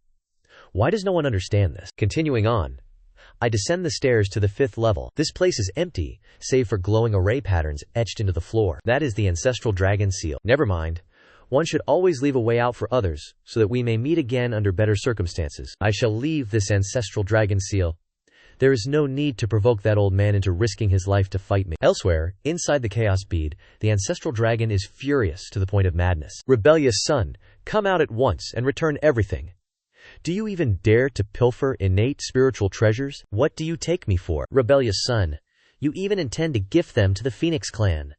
Sooner or later you will ruin the entire foundation of the Dragon Clan. After a long, thunderous roar, the ancestral dragon falls silent. To think that the ancestral dragon, the leader of the Dragon Clan, was actually provoked into a fainting spell by my actions. At this moment, the system notification resonates once more. Host, you have become the foremost wealthy second generation of the primordial era. How can you not have a handmaiden by your side? Option 1. Subjugate a goddess with a beauty rating of 9 or higher as a handmaiden. Choices include Nuwa, Queen Mother of the West, or Ji. Reward, Scarlet Firmament Sword. Option 2. An adult does not choose, take them all. Subjugate all beauties with a rating of 9 or above. For each one you successfully subjugate, you shall receive a reward. The reward is randomized. Option 3. Refuse to recruit handmaidens and recruit male attendants instead. Reward, randomized. Gain the title, Primordial Lone Traveler, and the skill, 100% chance of being friend-zoned. I have just returned to my courtyard only for the system to trigger again. It is fortunate that I already raided the Dragon Clan's treasury. Otherwise, I would have missed out on another reward. I immediately select option 1. I have no interest in men. Option completed. Unlocking new feature. You may now measure the beauty rating of any sentient being before you. I am stunned and ask, what is my own score? The system replied, the host's attractiveness is rated at 8.2 points. I looked over at Kong Xuan, who was practicing in the courtyard, and asked, how many points does Kong Xuan have? The system said, 7.4. I am now more handsome than any celebrity from my previous life. And since my bloodline was upgraded, my appearance has become even more refined. Yet, I still haven't reached 9 points. This makes me even more curious about what a woman with a 9-point rating would look like. Nuqua, or the Queen Mother of the West, would likely qualify. I am not sure if the Sangxiao sisters would. But it is rare for the system to offer a choice, so I must go to the lunar star to investigate. It is fortunate that the system rewarded me with the Fusang tree. I do not fear she will refuse me. I walked over and woke Kong Xuan, telling him to accompany me on a long journey. Shihei resides on the lunar star, and the path is quite long. Fortunately, Kong Xuan's speed is not slow, and with the help of his divine abilities, we arrived in a few days. Landing on the lunar star, I surveyed my surroundings. Kong Xuan was seeing this scenery for the first time, looking as though he had never experienced the ways of the world. I stroked my chin and pondered, now that I have arrived at the lunar star, how should I find Jihei? Beside me, Kong Xuan took the initiative to offer his assistance. The very next second, he drew a deep breath and shouted, Goddess Jihei, my master has come to take you home. Very quickly, a clear, cold voice echoed from afar. Where did this dark-skinned rascal come from? How dare you shout boisterously on my lunar star? The moment Jihei appeared before us, there was no need for the system to speak. I knew for certain she was rated above 9 points. As Jihei stepped closer, she immediately recognized Kong Xuan as the one who had shouted earlier. She branded him with the label, Dark-Skinned Sumeru. She then spoke, I do not know why the two of you have come here to find me. I regained my composure and asked the system. As expected, she met the criteria. I then replied, a pleasure to meet you. I am Ao Xuan, the eldest son of the ancestral dragon and the current master of the Dragon Clan. Shihei smiled charmingly and said, I have heard of you. The Dragon Clan has become quite prominent in the primordial world lately. But isn't it a bit premature to call yourself the master of the Dragon Clan? Is the ancestral dragon not still in seclusion? I was too lazy to explain, so I changed the subject. The ancestral dragon is not here at the moment, is he? All the treasures of the Dragon Clan are now under my management, Shihei said. Then what business does the young master have with me? The great calamity has nothing to do with a minor lady like myself. I spoke bluntly. Naturally. Observe this. I am the dignified master of the Dragon Clan, yet I go about without even a single handmaiden. It is truly beneath my station. Therefore, I wish to recruit you as my handmaiden. I wonder what your thoughts are on this matter. Kong Xuan, standing to the side, silently gave a thumbs up. My master is truly domineering to speak so directly.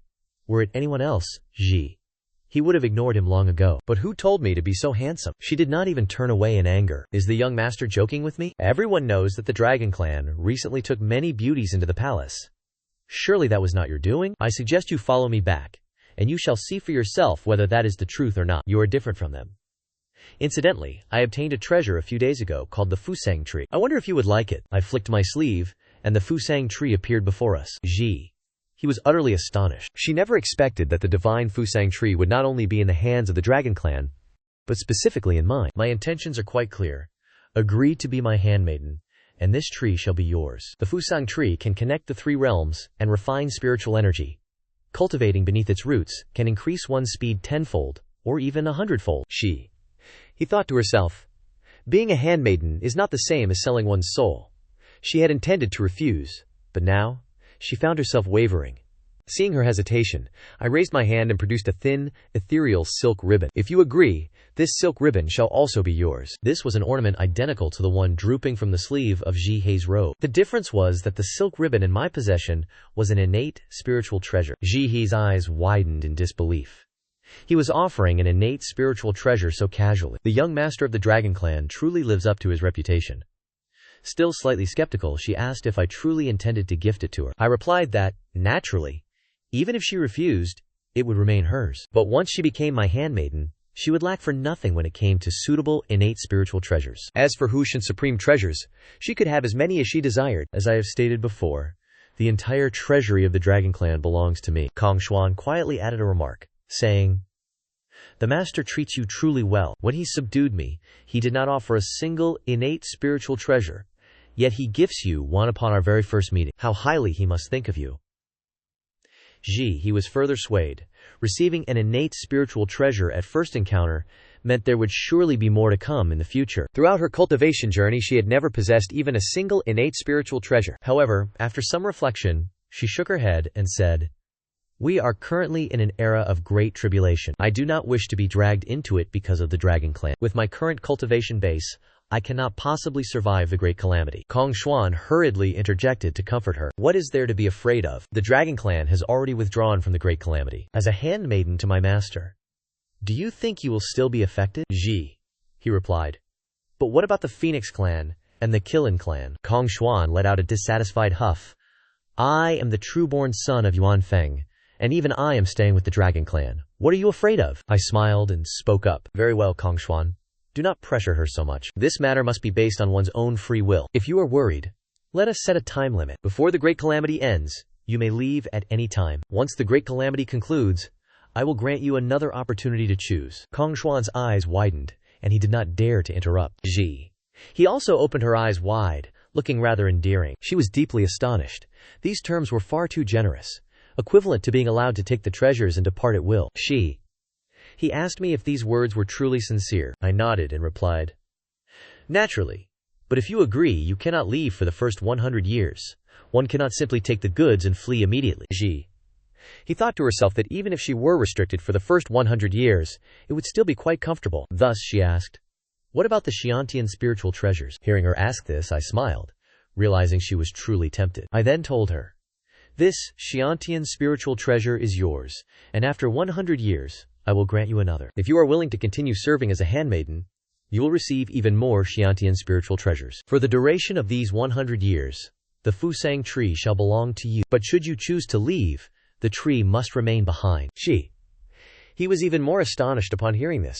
Her heart was completely swayed, and she hurriedly blurted out, I agree. After speaking, her face flushed slightly red. This was the first time she had ever acted as a handmaiden for another. Regaining her composure, he added, there is one more condition. She stated that I must not overstep my bounds with her, or else she would depart immediately. I raised an eyebrow, for I had no intention of doing so in the first place. After all, a forced melon is never sweet, yet I teased her nonetheless. Rest assured on that account, my dear young lady. Upon hearing this form of address, Jihei's face turned crimson instantly. Seeing her demeanor, I chuckled and said, from now on, you shall address me as young master. At that moment, a notification from the system materialized before me. Congratulations to the host for completing the selection. Having subdued the goddess Jihei, you have received a special reward, the primordial sword, Tai Chu. As I read the description of the Tai Chu, my eyes widened in sheer astonishment. The scene shifts to the Dragon Palace a year later. I rested my head comfortably on Jihei's lap, her face flushed crimson. The sensation of having me there was clearly unfamiliar to her. I ate the grapes that Jihei had peeled for me. Opening my eyes, I caught sight of her delicate chin and her pouting lips. I asked her, what is the matter? Is my little attendant troubled by something? Jihei shook her head in denial, saying, it is nothing.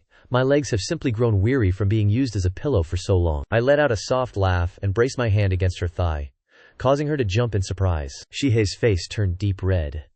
Her temperament was naturally cold and aloof, yet before me she found herself unable to maintain that icy exterior. Wait a moment. The primordial sword, Tai Chu, requires further tempering. I sat up and gestured with my hand, causing a cyan longsword to soar toward me from beneath the Fusang tree. Years ago, when I first received this Tai Chu sword, I had been utterly startled. The system claimed it was my natal spirit treasure, a relic bound to my soul since I transmigrated to this world, possessing an unfathomable potential. Although it is currently only a Xiantian spirit treasure, its presence feels remarkably similar to that of the Chaos Bead. Perhaps it is an immature Chaos Supreme treasure, which is why I have spent the past year tempering it. Moreover, my Dharma power circulates automatically. Whether I am eating, sleeping, or walking, I am constantly absorbing spiritual energy, rendering my every moment an act of cultivation. I held the Tai Chu sword and walked toward the Fusang tree. The Xiantian spirit ginseng was also planted nearby. The two spiritual roots nourished one another, causing the Fusang tree to grow rapidly. It now stands 2 meters tall, and as the spring breeze blows, 3 flowers have bloomed upon its branches. I danced with my sword beneath the tree as spring, summer, autumn, and winter cycled through.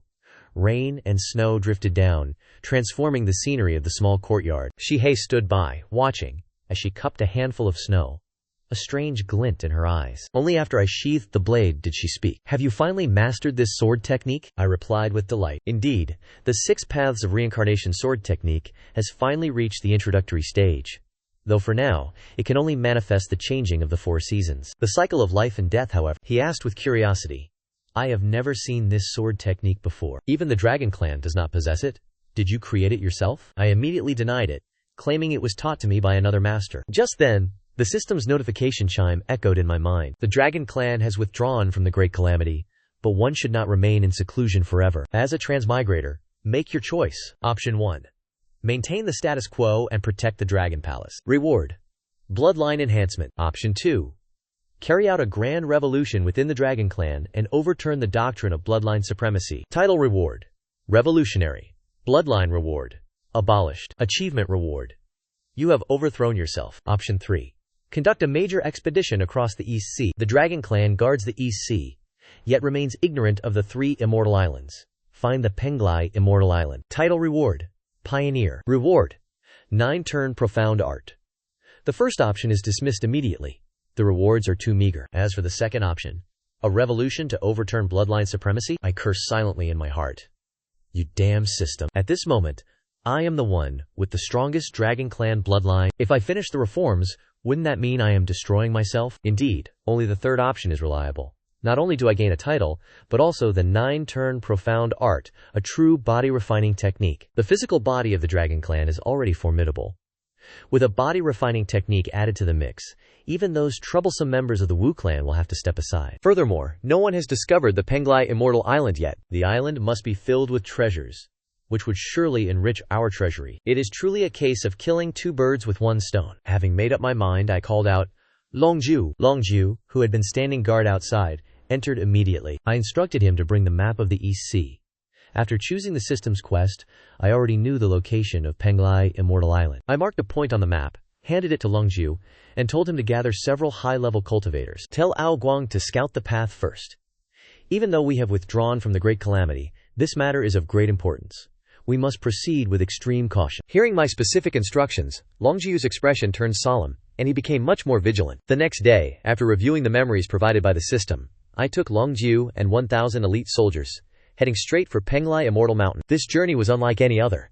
The plan for the great expansion in the East Sea had not yet been made public. Several tens of thousands of miles east of the Dragon Palace, there stood 3 small mountains arranged in a triangular formation, each only a few hundred meters tall, with sparse spiritual energy. Yet today, more than 1,000 members of the Dragon Clan had descended upon this place. Seeing my arrival, Ao Guang, who had been guarding the perimeter, appeared and bowed in salute. "Your Highness, we have searched the coordinates you marked on the map, but we found nothing. There were only 3 ordinary small mountains. This was entirely within my expectations, for I never truly expected them to find anything in just one day. The Penglai Immortal Island is protected by an innate prohibition, disguised as a mundane hillside. Had it not been for the system, Even I would not have believed that this was the legendary Penglai Immortal Island. Following the guidance of the system, I channeled my spiritual power to resonate with the innate prohibition before me. A small portal of spiritual energy materialized directly in front of us. Longju and Aoguang watched this scene in astonishment, as a surge of dense spiritual energy rushed out from behind the gate, rivaling even the vast treasury of the Dragon Clan. Swallowing hard, Aoguang asked, "Your Highness, is this truly the Penglai Immortal Island you spoke of?" Longju added, visibly stirred, "To think it is like this, just from opening the gate. Once inside, the spiritual density must be 10 or even 100 times greater. If I could cultivate here, I would achieve a breakthrough within 100 years, I commanded. Do not just stand there in a daze. Let us enter. With those words, I stepped through first. It was as if we had crossed into an entirely different world. The scenery before our eyes gradually became clear. A mountain pierced the sky, standing at least tens of thousands of meters tall, and the spiritual energy was so dense that even the foot of the Fusang tree could not compare to it. Upon entering, I immediately felt the bottleneck of my cultivation realm begin to loosen. This journey has proven to be well worth the effort. That is, floating cloudgrass, Longju exclaimed in shock, and it is of the million-year variety. To think that even a common herb like floating cloudgrass could survive for 1,000,000 years. Then, what of the truly rare and precious medicinal herbs? My gaze shifted from the spiritual herbs to the surrounding flora. Indeed, the vast majority were innate spiritual roots. If these trees were to bear fruit, they would yield a massive quantity of innate medicinal elixirs. Aoguang sighed bitterly.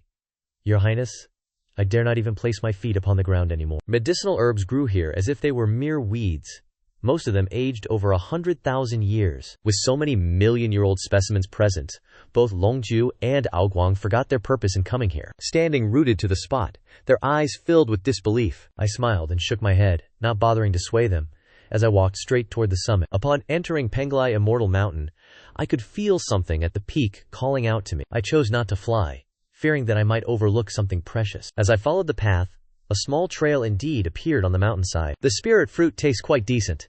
I shall take them all. This fire attribute herb is a rare million-year-old spirit plant. It seems to be on the verge of developing consciousness. In that case, I shall leave it be. Upon reaching the mountainside, a small spring appeared before my eyes. The spring water was saturated with spiritual energy. I did not pay much attention to it. Anyone else witnessing this would surely have been struck with amazement. The spiritual energy within this spring water could rival that of a 10,000-year-old spirit herb. The closer I drew to the source, the denser the spiritual energy became. Continuing my ascent to the peak, I reached the source of the spring, and I could no longer suppress my shock as my eyes widened. Appearing like someone who had never seen the wonders of the world, I looked upon the circular lake at the summit, the very source of the spring. However, what truly rattled my soul was the white lotus platform resting in the center of the lake. Aside from its color, it was identical in form to the 12th grade world-ending black lotus I had once seen. Its identity was now abundantly clear. The 12th grade world-purifying white lotus was actually here. It and the world-ending black lotus are eternal, irreconcilable enemies. Their functions are similar, yet diametrically opposed. Its defensive capabilities are beyond reproach, and it can even stabilize the primordial spirit. It purifies all things. It can cleanse every curse, poison, and inner demon within the primordial realm. It can also be utilized as a supreme treasure to suppress the luck of a sect or lineage. Moreover, it is a peerless, innate, supreme defensive treasure. Most importantly, what stands before me is a complete world-purifying white lotus, including its lotus seeds and roots. This journey to Penglai has been well worth the effort. Even Hongjun would turn green with envy if he were to lay eyes on such a complete world-purifying white lotus. It is fortunate that I arrived early, yet my current cultivation base is insufficient to refine it. I shall leave it here to grow for a while longer. I will return to claim it once my cultivation has reached a higher level. I approached and cast a spell, channeling the power of a formation to protect this white lotus. But just as I was weaving the formation, an unforeseen change occurred. I saw two beams of light erupt from the white lotus. I could not react in time. The beam of light had already surged into my body. The moment I sensed its presence, I was overwhelmed with joy. I had never expected such an unexpected windfall. Those two shards of light were now settled deep within my sea of consciousness. One was a fragment of the jade of creation, and the other, even more astonishing, was a piece of the heaven-splitting axe. When I returned to the base of the mountain, Longju and Aoguang were still waiting there, having yet to ascend. I smiled in silence, taking them both away from Penglai Immortal Mountain, and after leaving the Dragon Clan to stand guard nearby, I led Aoguang and Longju back to the Dragon Realm. Inside the Grand Hall, the dragons had gathered once more. Many who were unaware of the situation whispered among themselves, speculating on my intentions. Since the previous great battle, The entire dragon clan had submitted to my authority. Those who remained defiant were currently suffering in the dungeons. Therefore, even if I were to subdue the Phoenix clan later, or squander the treasures from our vault elsewhere, no one would dare to utter a word of complaint. Summoned once again, they assumed I was planning to waste more resources. Until I finally took my seat. The elite of the dragon clan began to stir. And one dragon stepped forward to ask, "Your Highness, for what purpose have you summoned us?" I assured them that this was a matter of great importance for the prosperity of the dragon clan. I then recounted the events that transpired at Penglai Immortal Mountain. The hall immediately erupted into a chaotic clamor, and one dragon asked in astonishment, "Your Highness, is everything you say truly the truth?" Ao Guang promptly addressed the doubt, saying, "Of course, would His Highness ever deceive any of you?" Long Jiu also confirmed that everything the prince had described was witnessed by their own eyes. As it was confirmed that the Immortal Mountain was filled with authentic treasures, the dragons became even more agitated. This was the destiny of our dragon clan. Our hegemony over the primordial world was about to become a reality. I laughed and interrupted them, saying, "Gentlemen, the benefits of that treasure mountain go far beyond what you imagine. Currently, the spiritual herbs on the mountain grow in total disarray, interfering with one another's growth. If we cultivate and manage them properly, Penglai Immortal Mountain can provide a ceaseless supply of medicinal herbs for the dragon clan." My words ignited the enthusiasm of every dragon present, yet they were also bewildered. How would a pride of dragons know anything about agriculture and cultivation? I intended to develop Penglai, not merely treat it as a one-time harvest. We cannot drain the pond to catch the fish. I had already detailed the plan to Ao Guang. You need only send the personnel required, and furthermore, I have already made arrangements for the seas surrounding the Immortal Mountain. This initiative shall be known as the Great Eastern Development Plan. Developing Penglai Immortal Island alone would surely attract suspicion from others, and one does not fear a thief breaking in, but rather a thief constantly lurking at the door. If that shameless Hong Jun were to set his sights on it, I am currently in no position to provoke him. At that moment, the system notification confirmed that the selection was complete, and the rewards were being distributed. Without a word, a torrent of power surged into my body, instantly shattering the bottleneck of my cultivation realm. My expression shifted. Ignoring those in the grand hall, I rushed into the secret chamber located at the rear of the palace. I was speechless.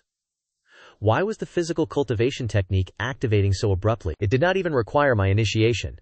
The system's power circulated through my body on its own, leaving me only the task of focusing my spirit and dedicating myself to the breakthrough. Unlike the sword techniques I had mastered before, the 9-turn profound art reached the first cycle the moment it was unleashed. It does not focus on the primordial spirit but strictly on the physical body.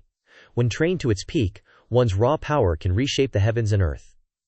It is truly proving the Tao through physical force. This immense power surged like a wild beast, rampaging through my meridians. Everywhere it passed, my body felt as if it were being reconstructed, sculpting my muscles into a state of perfection. As a direct descendant of the ancestral dragon, my physical body was already formidable. Yet, after being reinforced by the 9-turn profound art, my physical strength had surpassed even that of the Wu clan. I produced a vast quantity of medicinal herbs, piling them into a small mountain.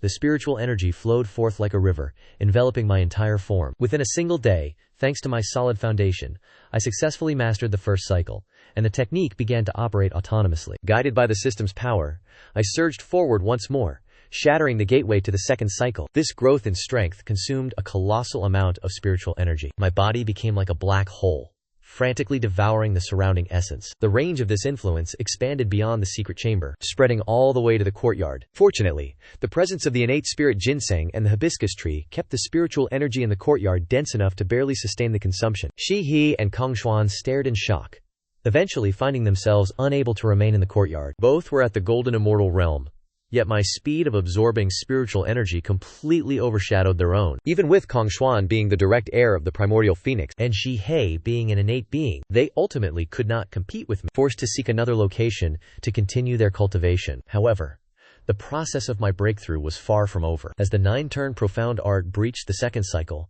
the physical breakthrough triggered a surge in my chi cultivation as well. My cultivation base skyrocketed from the middle stage of the golden immortal realm to the late stage. Having already accumulated enough to be on the verge of a breakthrough, I felt that even after reaching the late stage, I had not yet touched my limit. Within the secret chamber, the technique accelerated even further. Like a bottomless abyss, I ferociously devoured spiritual energy as the medicinal herbs I produced transformed into a torrential flood pouring into my body. The small mountain of medicinal herbs vanished rapidly, and I subconsciously produced even more, refining them with reckless abandon. At the same time, above the East Sea, The waves rose to touch the heavens. The tranquil surface of the sea suddenly erupted into a massive whirlpool. Vast amounts of spiritual energy surged from between the heavens and the earth, pouring into the East Sea. Winds and clouds converged, drawing dark clouds in their wake.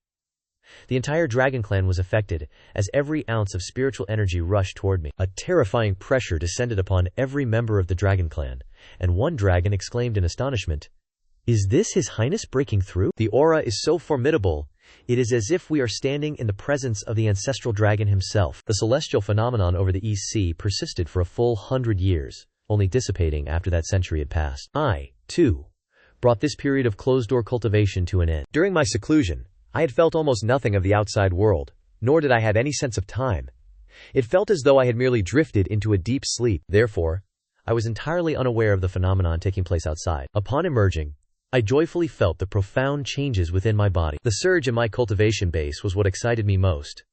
Strength is the only foundation one can truly rely on. Not only had my cultivation base increased, but the 9-turn profound technique had also stabilized at the second turn. Now the physical strength of my mortal coil far surpasses anyone at the same cultivation level. Primarily because I am of the dragon clan, I was already peerless among those of my rank. And now, with the enhancement of the 9-turn profound technique, I am capable of contending with a mid-stage Taiyi golden immortal, relying solely on my physical prowess. Kong Xuan saw me emerge, and asked in disbelief, "Master, have you reached the perfection of the golden immortal realm?" I walked over, patted Kong Xuan on the shoulder, and replied, "Is reaching the perfection of the golden immortal realm not as easy as turning one's hand?" Longzhu was also waiting outside.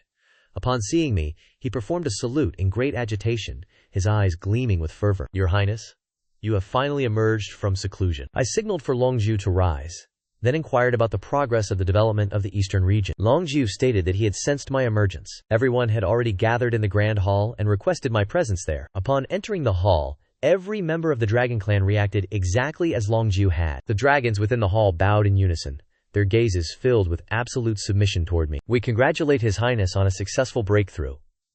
His Highness possesses divine might that eclipses the world." Once they had finished, I asked again regarding the development of the eastern region. At the mention of this, the dragons became even more exhilarated. They had all received immense benefits, far greater than what they had enjoyed during the era of the ancestral dragon's reign. They were once destitute, but now, each one of them possessed vast wealth and resources. Over these 100 years, every dragon had broken through at least one minor realm, and the overall strength of the dragon clan had ascended to a new height. Back in their homes, they must remember my benevolence. Without my planning, how could their offspring ever consume 10,000-year-old spirit elixirs? Having heard much, I have come to understand the fruits of the Eastern expansion plan. When the plan was initially set in motion, I never intended to claim those items for myself, save for the exceptionally rare treasures. Everything else was distributed downward to bolster the strength of the dragon clan. In my view, those meager offerings cannot compare to the accumulated wealth of the ancestral dragon. To me, they are trivial, but in the eyes of the other dragons, these benefits are as vast as the heavens. During the era of the ancestral dragon's reign, he was far too stingy. All treasures were locked away in his vault. The wealth of the dragon clan was, in truth, merely the wealth of the ancestral dragon. What resources did the other dragons truly possess? Ao Guang smiled and said, "Your Highness, a rather amusing nursery rhyme, is currently circulating among the dragon clan. Follow the ancestral dragon. Go hungry 3 meals a day. With nothing to eat, one must gnaw on iron bars. Follow His Highness. Feast on spirit elixirs at every meal. With merit and resources, one becomes wealthy and prosperous." I smiled as I watched the performance within the hall. There is no need for words today.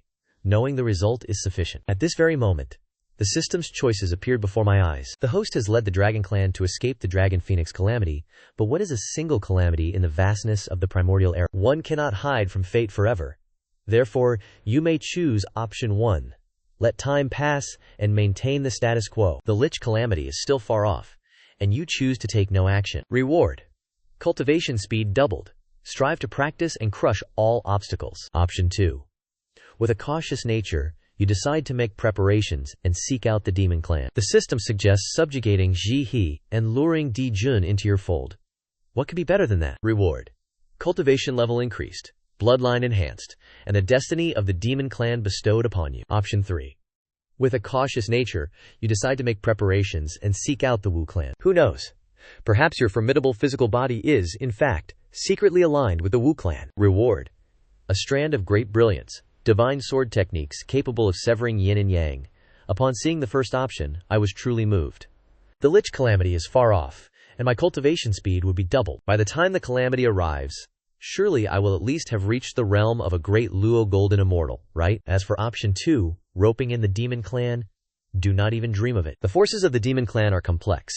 Di Jun and Tai Yi are certainly no fools. After the Dragon Phoenix Calamity, the Dragon Clan remains the supreme force. In the future, if the Demon Clan wishes to establish their demon court, it would be no different than seeking to rule over the Dragon Clan itself, and they would undoubtedly move against us. This option is not worth considering. Gazing at the third option, I found myself truly hesitant. It had nothing to do with the rewards, but rather, the fact that this option was genuinely feasible. I am currently practicing the 9 Revolutions mysterious art.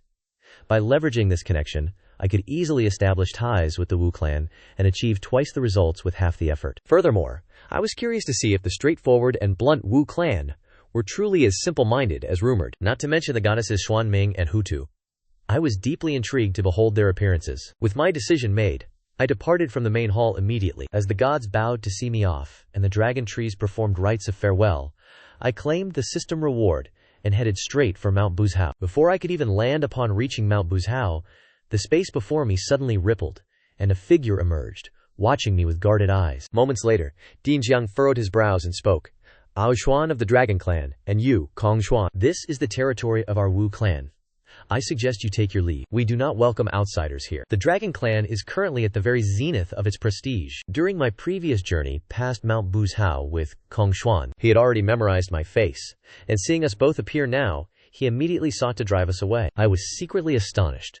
This was none other than Di Jiang, one of the 12 ancestral Wu, the master of space and speed. To think that the 12 ancestral Wu are currently only at the Golden Immortal realm. I then asked, "You are Di Jiang, are you not? I have come here today because there is a matter I wish to discuss with your clan." Di Jiang's tone was sharp and filled with hostility as he replied, "Whether you have a matter or not, our Wu clan has not provoked you.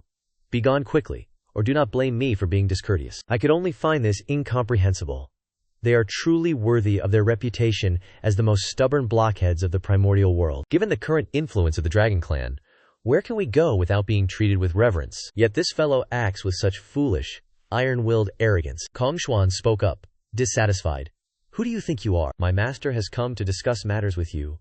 What is the meaning of this attitude? The ancestral grounds of the Wu clan do not permit outsiders to enter, regardless of your purpose. It is forbidden." Di Jiang coldly snorted, then suddenly changed his tune.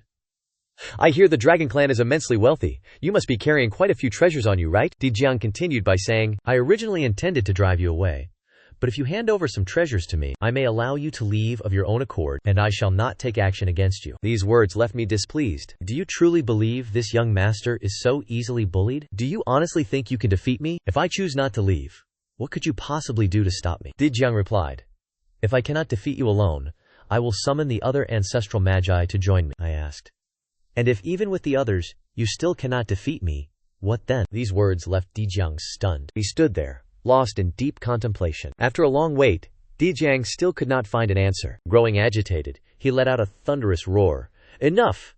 I care not for the consequences. We shall fight first and speak later. If you could truly defeat us, then you may do as you please." I readily agreed to his terms. Di Jiang launched his attack without hesitation. A blinding white light tore through the void, surging straight toward my face. If that strike had connected, my face would surely have been reduced to a pulp. After all, the ancestral magi are renowned for tempering their physical forms. Though I am currently in human form, and my physical vessel is not as potent as my true essence, I calmly raised my hand to catch his fist mid-air. Relying on the 9 Revolutions mysterious art, I successfully parried his blow. The immense power behind his strike vanished into the void, like a river flowing into the boundless sea. Stunned, Di Jiang could not believe his eyes. He unleashed another flurry of blows, only for me to intercept them with ease. It seems that having reached the second stage of the 9 Revolutions mysterious art, I have surpassed the magi of the same cultivation level.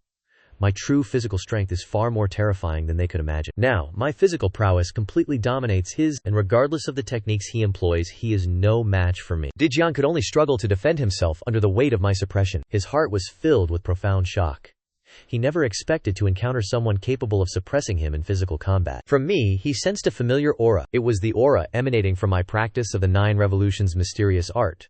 yet he mistook it for the ancestral bloodline of the Magi. In his mind, only the Magi could possess such a presence. A bold and startling thought sprouted in Dijiang's mind. Could Ao Xuan, by any chance, be our eldest brother? He possesses both the strength to suppress my physical form and an identical aura. If he is not a member of the Magi, then what is? Since he is stronger than I am, he must have been born before me, making him our elder brother. Before he could dwell on this further, who are you? Do you dare to bully my Wu clan, thinking we have no one left to defend us? I frowned, as several more members of the Wu clan arrived from the distance.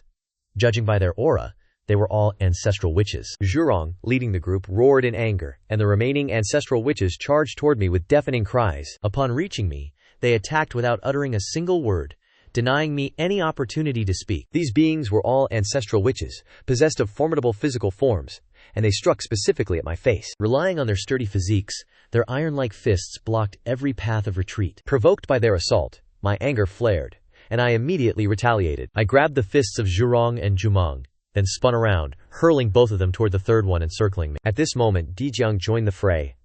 I did not evade at all, instead grabbing Dijiang and using him as a heavy club to strike Zhurong repeatedly. It seems that unless I beat them into submission, civil discourse is impossible. Gritting my teeth, I declared, "You wish to fight? Then I shall play this game with you until the very end." With that, I swung Dijiang in a wide arc, forcibly clearing a circular patch of ground on the mountain. Kong Xuan hastily retreated, fearing he might be caught in the collateral damage. I pummeled those 4 ancestral witches for half an hour straight. Other ancestral witches had arrived as well, but they merely stood by and watched the spectacle. Having been beaten for half an hour, Dijiang hurriedly begged for mercy. Stop! Stop! Big brother, I submit! If not for the resilience of our ancestral Wu bodies, my soul would have long since departed for the western heaven. Zhurong and the others had also been beaten into total submission. I let out a cold snort and released them, saying, "Can we speak like civilized beings now?" Dijiang rubbed his face and remarked, "How can a human possess a physical body stronger than our own?" Zhurong voiced his doubt. Is that man truly of the Dragon Clan? Why do I feel he resembles a member of the Wu clan even more than I do? And I am an authentic ancestral witch. The other ancestral witches chimed in, one after another. Indeed, compared to him, we feel like mere counterfeits. Dijiang speculated internally. Could he be one of the Wu who has been wandering outside? The Dragon Clan could never possess such a powerful physical form. He must be one of our own. With a body stronger than ours, his bloodline must be even more profound. We must help our big brother return to his roots. He must have been lost since childhood, unaware of his true Wu heritage. Our poor big brother. Saying this, Dijiang was so moved by his own words that he began to weep. Influenced by his display, the other ancestral witches began to weep along with him. The intellect of these primordial huskies is truly something to behold. Nobody dared to doubt Dijiang's words, and Zhurong even wept, asking, "But what if our eldest brother refuses to acknowledge us?" Dijiang immediately proposed, "I have an idea. Let us not tell him yet. We shall lure him to the Pangu Hall. If he can enter, he is undoubtedly a member of the Wu clan. Once we have proof, the eldest brother will have no choice but to accept us." After concluding their discussion, Dijiang turned and walked toward me. Seeing the strange expression on my face, he immediately feigned a look of grief. Little did he know that I had overheard every word, leaving me completely stunned. I even wanted to tell them, "Could you please whisper a little quieter next time you plot a scheme?" However, this situation played heavily to my advantage. If I could confirm my status as the eldest brother of the Wu clan, wouldn't the entire clan then fall under my command? Kong Xuan, standing beside me, was astonished. He silently marveled that he had chosen the right master to follow. To think that even the Wu clan would acknowledge him as their elder brother. It was fortunate indeed that he had pledged his loyalty early. Dijiang spoke to me with a grave expression. "Eldest brother? My apologies. I was a bit heavy-handed just now. Let us head to the Pangu Hall to rest for a while." The other 9 ancestral Wu behind him wore identical expressions. As for me, I had no choice but to pretend that I knew nothing at all. I felt utterly helpless. I, who was supposed to play along with your charade, had to feign ignorance. The group moved with great haste, and within a few breaths, the legendary Pangu Hall appeared before our eyes. According to Dijiang, this temple was formed from the heart of Pangu. Witnessing it firsthand, I realized the rumors were true. The sheer magnitude of the site was beyond description. The wood was of a material I could not identify. The tiles were unlike anything I had seen before.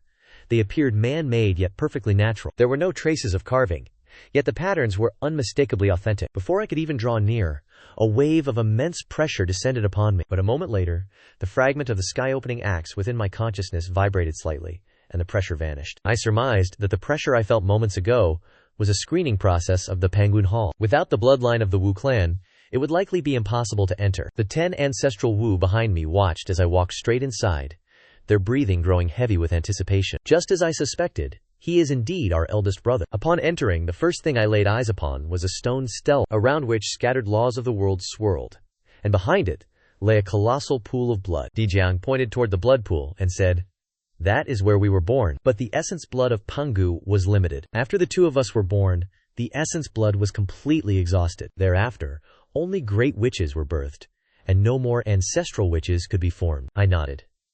It was not merely a matter of essence blood. The 12 ancestral witches were bound by destiny, destined to number no more than 12. Within the empty great hall, there was nothing but the stone stele and the pool of blood. While the exterior of the palace was chaotic, the interior was deceptively simple. Yet with a space as vast as a minor world, and a blood pool at its center the size of a lake, one could hardly call it ordinary. Dijiang stood beside me, and spoke with profound sincerity. "Eldest brother, it is time that I tell you the truth. In truth, you were also born from this blood pool. Even earlier than any of us. Eldest brother, you have suffered greatly while wandering outside. It was I who deceived you, instructing you to come to the Pangu Palace, simply because I wished to see if you could gain entry. This place can only be entered by those with the bloodline of the Wu clan. Since you have successfully entered, it proves that your bloodline has been recognized by the Father God." Watching his remorseful expression, my mind was a whirlwind of disbelief. Yet I had to maintain a facade of shock. "I never imagined I was of the Wu clan, and that you are my own brother." At that moment, the other ancestral witches entered the hall, and my gaze was immediately drawn to two figures among them. Xuanming and Hao Tu had arrived, and the system immediately displayed their appraisal points. Both of them were rated above 9 points. Xuanming walked in the lead, her long azure hair cascading down to her waist. Her skin was as white as snow, and though born into the Wu clan, she appeared as petite and delicate as a young girl, yet she possessed a remarkably generous heart. Following behind her was Lady Hutu, whose height was similar to mine. Her beauty was not inferior to Zhihei's, yet her temperament was entirely different. While Zhihe was cold and aloof, Hutu possessed the grace of a gentle and thoughtful woman. Seeing the two of them, I quickly withdrew my gaze and focused on the stone steedle in the center of the hall. The great hall contained only two things: the blood pool and the stone stele. The blood pool was of no use to me, as the system would reward me for strengthening my bloodline. Thus, the only thing that could provide any real benefit was this stone steeple, carved with intricate inscriptions. I reached out to touch the stone.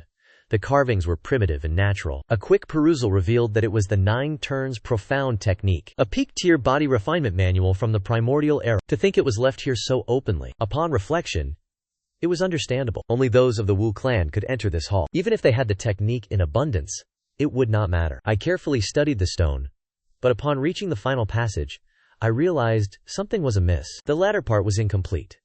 The version of the 9 turns profound technique inherited by the Wu clan was flawed. Dijiang scratched his head and explained, "This is the 9 turns profound technique, but because the Dao marks in the hall are incomplete, the technique itself is fragmented. It must end at the 5th turn."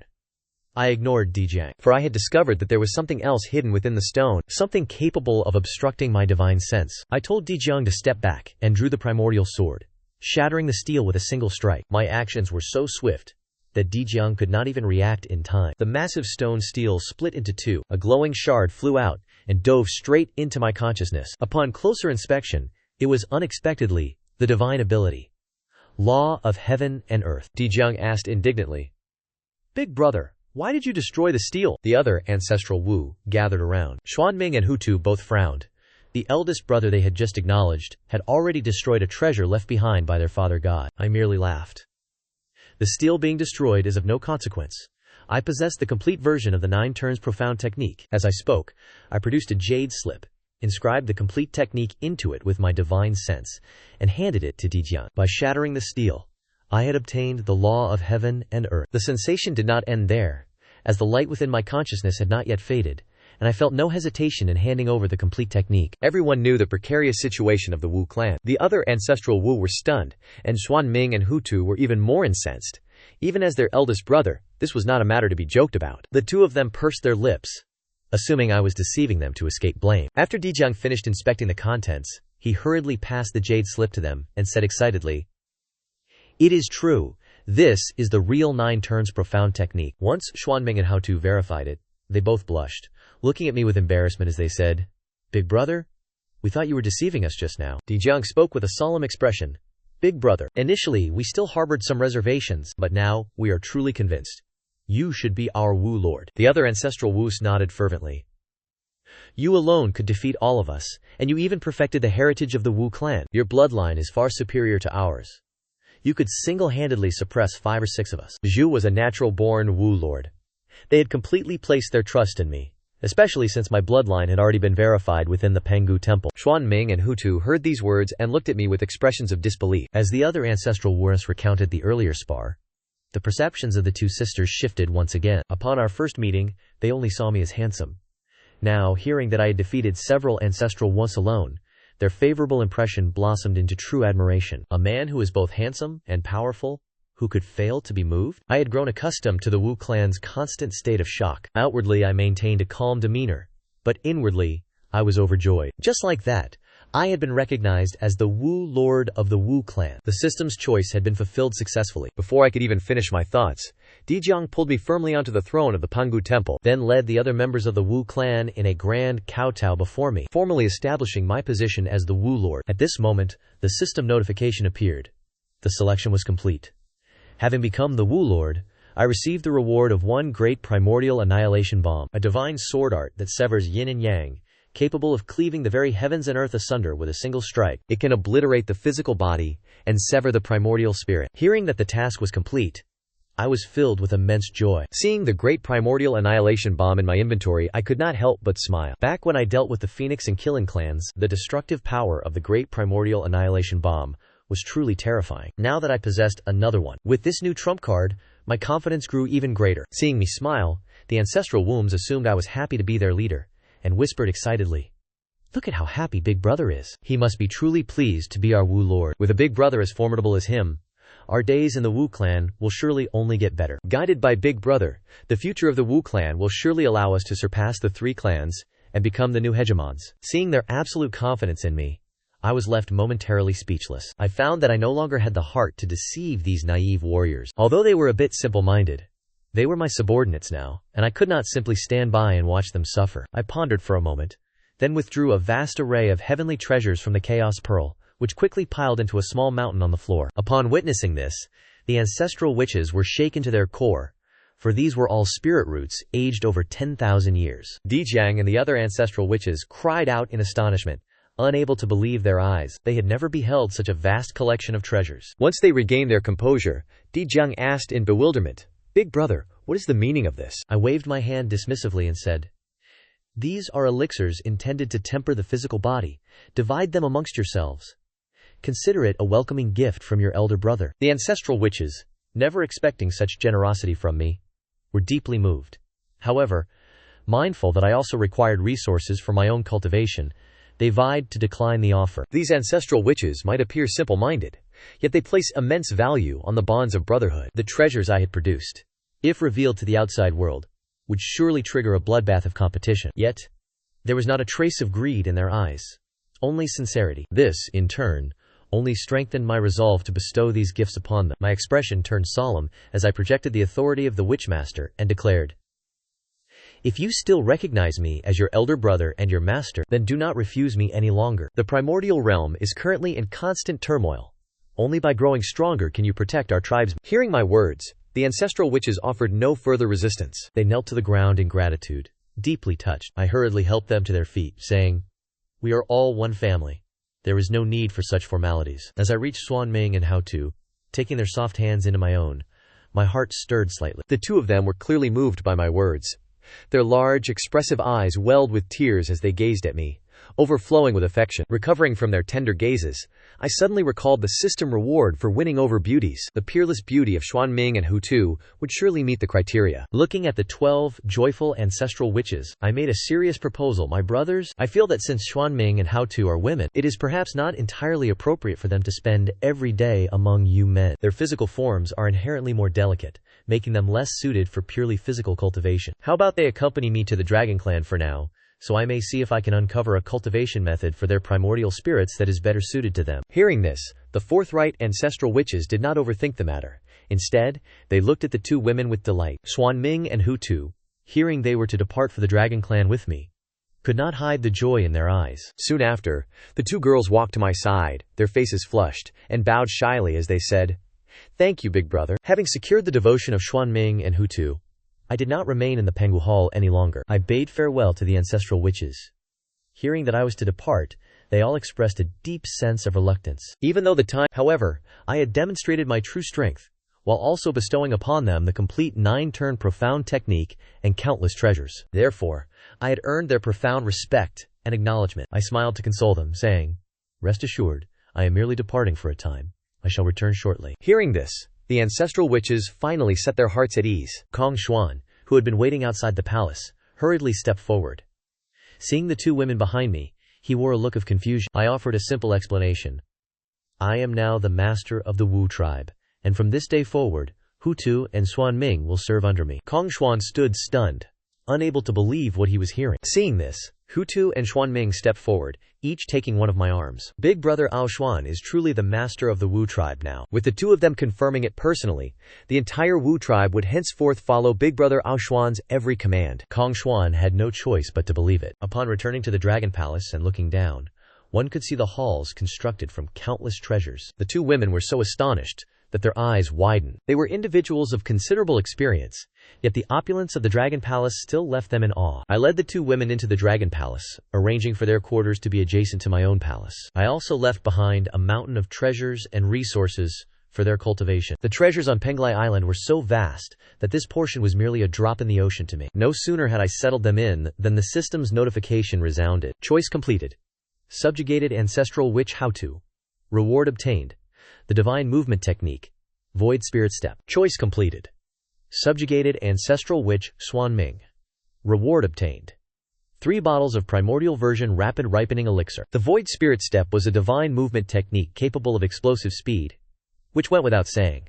However, my attention was primarily drawn to those 3 bottles of elixir. What kind of strange thing had this system given me? I felt a moment of bewilderment. I withdrew a bottle and carefully read the instructions for use. I drew a sharp breath, my eyes widening in astonishment.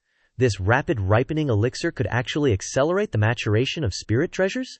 Did this not mean that I could harvest the grade 12 pure world white lotus much sooner? Thinking of the immature white lotus on Penglai Immortal Island, I was deliriously happy. The pure world white lotus could suppress fate and fortune, and it was also an innate supreme treasure for defense. Obtaining it even one day earlier meant gaining another layer of protection for my life. Suppressing my excitement, I summoned Longjiu and headed straight for Penglai Immortal Island. Previously, to conceal the Immortal Island, I had initiated the grand development plan for